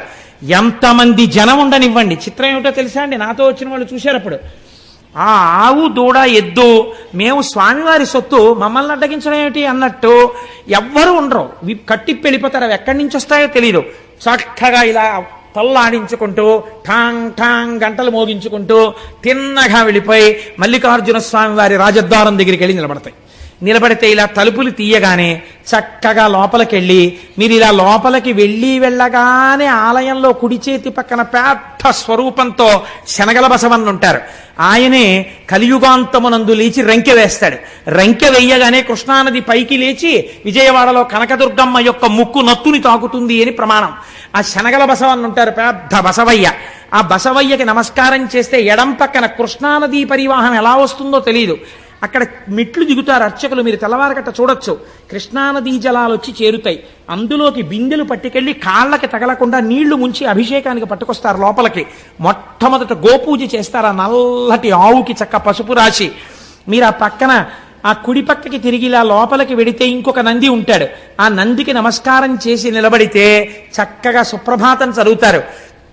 సుప్రభాతం చదివి ఇలా తెర తీసి మీ అందరూ దగ్గరికి వెళ్ళి నమస్కారం చేసుకోండి, నక్షత్రహారతులు ఎత్తుతారు.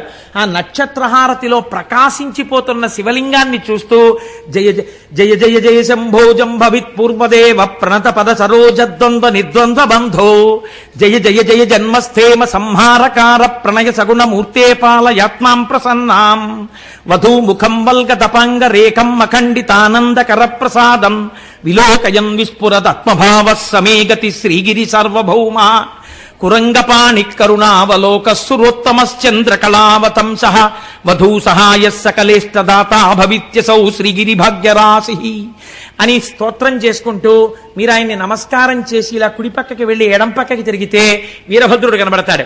ఆ వీరభద్రుడికి నమస్కారం చేసి ఆ ఇనప కచ్చడంలోంచి బయటికి వెడితే ధర్మరాజు, భీముడు, అర్జునుడు, నకులుడు, సహదేవుడు వాళ్ళందరూ అరణ్యవాసం చేసేటప్పుడు శ్రీశైలంలో ప్రతిష్ఠ చేసిన లింగాలు సజ్జోజాత, అఘోర, తత్పురుష, వామదేవ, ఈశానములన్న పేరుతో 5 శివలింగాలు ఉంటాయి.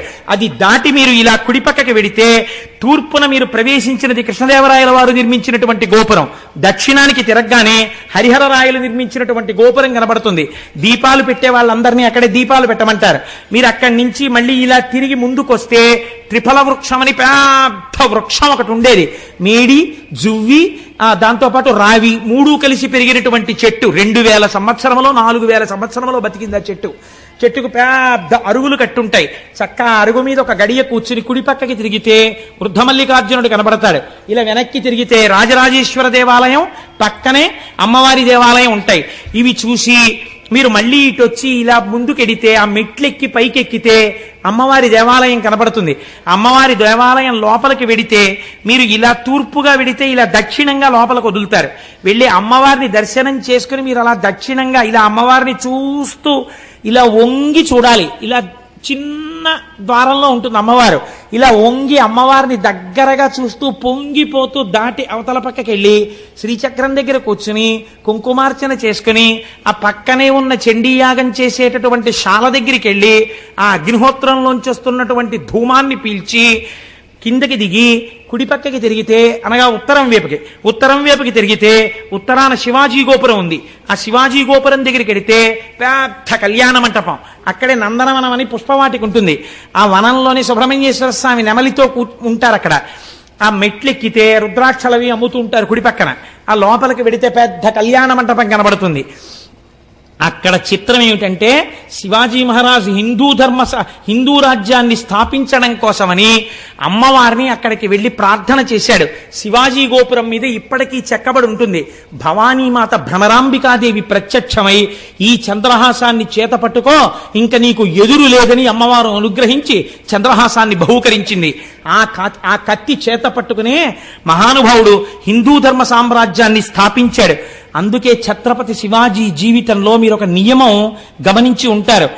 పరస్త్రీలు ఒకవేళ పరాయి సైనికుల యొక్క భార్యలు తనకి బందీలుగా దొరికితే గాజులు, పువ్వులు, పసుపు, కుంకమిచ్చి అమ్మవారి ప్రతి గృహిణిగా ఉన్నది అమ్మవారే అని వాళ్ళందరికీ పసుపు కుంకాలు తన చేతులతో పెట్టి పల్లకీకి డేరాలు కట్టి ఎవ్వరికీ కనపడకుండా తన సైనికులతో మోయించి శత్రుస్థావరాలకు పంపించేసేవాడు తప్ప ఎన్నడూ ఎంత అందగత్తె అయినా పరకాంత వంక చూసినవాడు కాడు. రోషనార్ నవల చదివితే మీకు అర్థమవుతుంది. అంతటి మహానుభావుడు శివాజీ అంటే. అటువంటి శివాజీ మహారాజ్ ఆవుని పూజించాడు. అటువంటి శివాజీకి ప్రత్యక్షమై భవానీమాత ఖడ్గం ఇచ్చినది అక్కడే. ఇప్పటికీ శివాజీ స్ఫూర్తి కేంద్రం అని ఇప్పుడు కొత్తగా పెట్టారు శ్రీశైలంలో. శివాజీ స్ఫూర్తి కేంద్రం అని మీరు అక్కడికి వెడితే చూడవచ్చు. ఎన్ని వైభవాలండి ఆ శ్రీశైలం. ఆ భ్రమరాంబిక అమ్మవారి దర్శనం చేసుకుని కిందకొచ్చి ఆ విశాలమైన ప్రాంగణం దగ్గర కుడి చేతి పక్కన కార్యాలయం ఉంటుంది, ఆఫీస్, ఎగ్జిక్యూటివ్ ఆఫీసర్ గారిది. మీరు అక్కడ కూర్చుని పిల్లలతోటి ఒక్కసారి అలా ప్రాకారం మీదకి చూశారనుకోండి, ఇటు తిరిగి ఒక నంది, ఇటు తిరిగి ఒక నంది, అటు తిరిగి ఒక నంది, ఇటు తిరిగి ఒక నంది, ఒకే నందికి ఇటుక తల. నందులన్నీ మీటింగ్ పెట్టుకున్నాయా అనిపిస్తుంది. అయ్యవారి ప్రాకారం నిండా నందులు. అమ్మవారి ప్రాకారం నిండా సింహాలు. అన్ని సింహాలు నందుల్ని చూస్తుంటాయి, ఇన్ని నందులు సింహాలని చూస్తుంటాయి. మీరు మేము చుట్టాలం, అమ్మవారికి అయ్యవారికి సేవకులమని భయం లేకుండా ఉంటాయి రెండు ప్రాకారాల మీద. అంత పరమ పవిత్రమైన ప్రదేశంలో కూర్చుని 4 పులిహార ప్యాకెట్లు కొనుక్కుని మీ అబ్బాయి మీ అమ్మాయి భార్య పంచుకుని చక్కగా నోట్లో వేసుకుని కాసేపు అక్కడ కూర్చుని నాన్న మనందరం కలిసి భ్రమరాంబికాష్టకం చదువుకుందాం, చదవండని రవి సుధాకర వన్నిలోచన రత్నకుండల భూషిణి అని భ్రమరాంబికాష్టకం చేసుకుని అక్కడ ఉన్నటువంటి మల్లికార్జునుడి మీద ప్రపత్తి చేసి శరణం తరుణిందు శేఖర శరణం మే గిరిరాజ కన్యక శరణం పునరేవతావుభౌ శరణం నాణ్యదుపైమి దైవతం అని మీరు ఇలా విభూతి రేఖలు పెట్టుకుని బొట్టు పెట్టుకుని చక్కగా బయటికి వచ్చారనుకోండి, అభిషేకం చేసుకుని ఆ మల్లన్నని గట్టిగా పట్టుకుని ఆయన మీద నీళ్లు పోసి విభూతి జలాలు పోసి తేనె పోసి మారేడు దళాలేసి ఆ శివలింగాన్ని ఇలా ఇలా ఇలా ఇలా ముట్టేసుకుని ఇలా ఇలా అంటుంటే చల్లగా ఆయన చేతులకు తగులుతుంటే మీ దగ్గర కొంచెం గంధం తెచ్చుకున్నానండి రాస్తానంటే రాసేయండి అంటారు వాళ్ళు. ఇంత విభూతి రాసేసి ఇంత గంధం అద్దేసి ఇంత బొట్టు తీసి పెట్టేసి 4 మారేడాకులు వేసేసి 4 పువ్వులు వేసేసి మళ్ళీ ఓసారి తల కొట్టేసుకుని ఆ విభూతి ఆ కుంకం ఇవన్నీ అంటుకుపోతాయి. బయటకు వచ్చిన తర్వాత నాన్నగారండి మీ ముఖం నిండా విభూతి కుంకం ఏంటి అలా ఉండని అమ్మ కాసేపు అది మల్లికార్జున ప్రసాదం అని కాటేజీకి వెళ్ళిన తర్వాత అప్పుడు మొహం కడుక్కుని చక్కగా మీరు పిల్లలతో భార్యతో కూర్చుంటే ఎంత గొప్ప క్షణాలండి అవి. మనం మానసికంగా శ్రీశైలం వెళ్ళిరాలా, వెళ్ళొచ్చాం మనం కనుక మన పెద్దలు అందుకే ఒక ప్రయత్నం చేస్తుండేవారు. ఎక్కడికి వెళ్ళినా వెళ్ళకపోయినా మానసికంగా మాత్రం తప్పకుండా శ్రీశైలం వెళ్ళొస్తుండేవారు. నేను ఎప్పుడో నా చిన్నతనంలో బహుశా నేను ఏ 5వ క్లాసో చదువుకుంటున్నటువంటి రోజులు అయ్యి ఉంటాయి అవి. తెల్లవారకట్ట లేచి చదువుకోమనేవారు ఇంట్లో, అంటే లేచి చదువుకునేవాడిని. చదువుకునే రోజుల్లో మా అమ్మమ్మ గారు ఉండేది, ఆవిడ శ్రీశైల రగడ అని ఒకటి చదువుతుండేది. అది ఆవిడ మానసికంగా శ్రీశైలం వెళ్ళిపోయేది. ఆవిడ మొహం కడుక్కొచ్చి కాఫీ కూడా తాగేది కాదు. బాగా పెద్దదైపోయింది అప్పటికే ఆవిడ కూర్చుని ఆవిడ శ్రీశైల రగడ చదివేది కళ్ళు మూసుకుని. తాను శ్రీశైలం మానసికంగా వెళ్ళిపోయేది ఆవిడ. నేను ఇక్కడ సోషల్ చదువుకోవడానికో సైన్స్ చదువుకోవడానికో కూర్చునేవాడిని, కానీ అమ్మమ్మ శ్రీశైల రగడ మొదలు పెట్టగానే నా మనస్సు శ్రీశైల రగడ మీదకి వెళ్ళిపోయేది. అది అయిపోయే వరకు సోషలు లేదు సైన్సు లేదు, 0 కట్టి పెట్టేసి అది విని తర్వాత చదువుకునేవాడిని, అది వేరే విషయం అనుకోండి. ఆ శ్రీశైల రగడ అప్పుడు ఎప్పుడో నేను విన్నది, దాని కర్త ఎవరో కూడా నాకు తెలియదు, కానీ నాకు జ్ఞాపకం ఉన్నంతలో ఆ రోజుల్లో మానసికంగా వెళ్ళి శ్రీశైలాన్ని ఎలా దర్శనం చేసేవారో, ఎలా కూర్చునేవారో, ఎలా యోగనిష్టలో ప్రవేశించేవారో, ఎలా లోపలే నాదాన్ని వినేవారో అన్నిటినీ మానసికంగా వర్ణన చేశారు. చిత్రం ఏమిటో తెలుసా అండి, ఆ శ్రీశైల మానసిక దర్శనానికి వెళ్ళేటప్పుడు ఒక్కడూ వెళ్ళడం కాదు, తనతో పాటుగా తన భార్యని కూడా తీసుకుని వెళ్ళేవారు. ఎలా? టికెట్ పెట్టి కాదు, మానసికంగా వెళ్ళిపోయేవారు. ఎంత చిత్రంగా ఉంటుందో మీరు ఒక్కసారి అవధరించండి. శ్రీరంయంబుగ శ్రీగిరి యాత్రకు కూరిమి సతితో కూడినడచితిని పల్లెలు పురములు పట్టణంబులు పేటలు దాటితి అడవులు దాటితి. ఆ రోజుల్లో శ్రీశైలం వెళ్ళాలంటే కార్లు ట్రైన్స్ ఉండేవి, ఒక నడిచి వెళ్ళాలి ఆ కొండలన్నీ. అందుకని వాళ్ళు అలాగే దాన్ని దర్శనం చేశారు. కాబట్టి శ్రీరంయంబుగ శ్రీగిరి యాత్రకు కూరిమి సతితో కూడినడచితిని పల్లెలు పురములు పట్టణంబులు పేటలు దాటితి అడవులు కొండలు అన్నీ దాటితి కంటిని శ్రీగిరి కన్నుల నిండా వింటిని మహిమలు వీనుల నిండా ఆ మహిమలు నేనేమని చెప్పదు ఈ మహిలోపల ఎన్నడు చూడము దారుని లోపల ధౌతాచలమది మేరుని కంటెను మిక్కుటమైనది బ్రహ్మ నిర్మల బహిశృంగంబులు నిర్మలమగు మాణిక్య కూటములు కోటలు కొమ్మలు గోపురంబులు తెరపిలేని బహు దేవాలయములు పుణ్యస్థలంబులు పుణ్యవనంబులు వాటమైన పూదోటలు మిక్కిలి మాటలు నేర్చిన మంచి మృగంబులు కామధేనువులు కల్పవృక్షములు క్షేమకరంబగు చింతామణులు అమృతగుండంబులు కడునైష్టికమును కలిగిన విప్రులు విడువక శంభుని వేడిటి రాజులు సంతతలింగార్చన గల శైవులు శాంతులైన వేదాంతులు సిద్ధులు గణగణమ్రోగడి ఘంటనాదములు విజయఘోషయగు శంఖనాదములు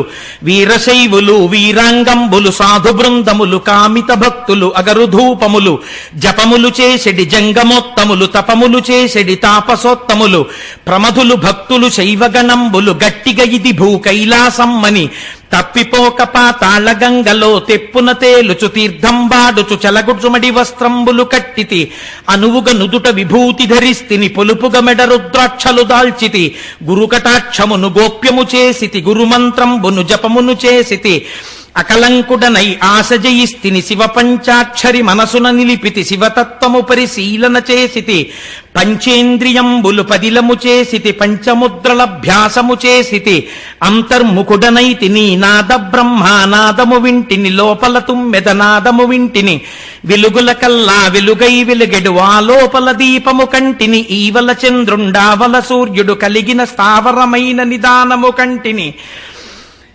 కంటికి ఇంపగు పండు వెన్నెలా విరిసిన షట్కమలంబులు షట్స్థలంబులు పిండండములో బ్రహ్మాండము కంటిని అంతట అక్కడ చెంగల్వ కొలనులో ఆడుచున్నరా సంసను పట్టితి చాల 1000 స్తంభాల మేడలో బాలిక కూడుకు కేళిసలిపితిని మల్లికార్జునుని మదిలో దలచితి ముందర భృంగికి మ్రొక్కి వేడితిని నందికేశ్వరుని నమ్మి భజించితి చండీశ్వరునకు దండము పెట్టితి మళ్ళీ మళ్ళీ మహిమను పొగడుచు పిళ్ళారయ్యకు ప్రియముగముక్కితి ద్వారపాలకుల దర్శనమాయను ద్వారమందురతనాల గద్దెపై చూచితి నెవ్వరు చూడని లింగం చూచితి కేవల సుందరలింగం నిరుపద్రవమగు నిశ్చల లింగం ఆదితేజమగు వైక్యలింగం రాజితమైన విరాజిత లింగం పూజనీయమగు పురాణలింగం లింగముగనుగొని లింగదేహినై లింగంగులతో లింగ నిర్గుణ సంగతి కంటిని లింగమందుమది లీనము చేసితి జీవన్ముక్తుడనైతిని అంకమందు భ్రమరాంబిక ఉండగ మల్లికార్జునుని కోరి పూజించితి దీపము పెట్టితి దివ్యదేహునకు ధూపము వేసితి ధూర్జటికప్పుడు తుమ్మి పూలతో పూజిస్తిని కమ్మని నైవేద్యము పెట్టితి సాగిలి మ్రొక్కితి సర్వేశ్వరునకు జయ జయ జయ జయ జంగమరాయ ఆదిదేవుడౌ అర్థశరణ్య దయతప్పక ధవల శరీర భయము బాపు మీ భక్త నిధాన ఎన్ని జన్మములు ఎత్తిన వాడను నిన్ను తలంపక నీచుడనైతిని ఎన్నడు ఏ విధమెరుగని వాడను దుష్టమానసుడ గౌరీరమణ తామసగుణములు తగులాటంబలు నియమము తప్పిన నీచవర్తనుడ నిత్యదరిద్రుడ అత్యాశయుడను అజ్ఞాన పశువును చేయరాని దుష్టేష్టలు చేసితి బాయరాని మీ భక్తుల బాసితి సంసారం బను సంకెళ్లల్లో హింస పెట్టమిక ఏలుమి తండ్రి ముల్లోకంబులు ముంచెడి గంగను సలలితముగ జడధరియిస్తివి గొప్ప చేసి నిన్ను కొలిచిన బంటును తప్పక చంద్రుని తలధరియిస్తివి విన్నుని చేతను కన్ను పూజకొని సన్నుతికెక్కిన చక్రమిచ్చితివి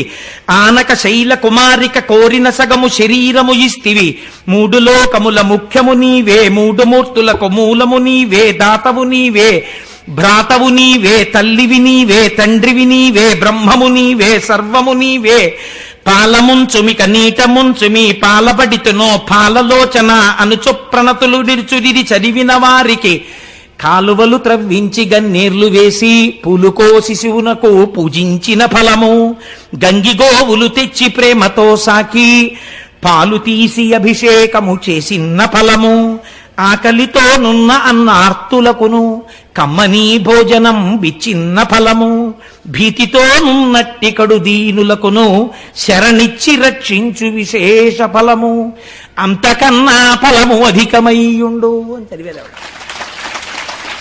మానసికంగా ఆ రోజుల్లో వాళ్ళు శ్రీరంజంబుగ శ్రీగిరి యాత్రకు కూరిమి సతితో కూడి నడచితిని పల్లెలు పురములు పట్టణంబులు అడవులు దాటితే కొండలు దాటితే అంటుంటే సోషల్ ఏమి ఎక్కుతుందండి బుర్రలోకి.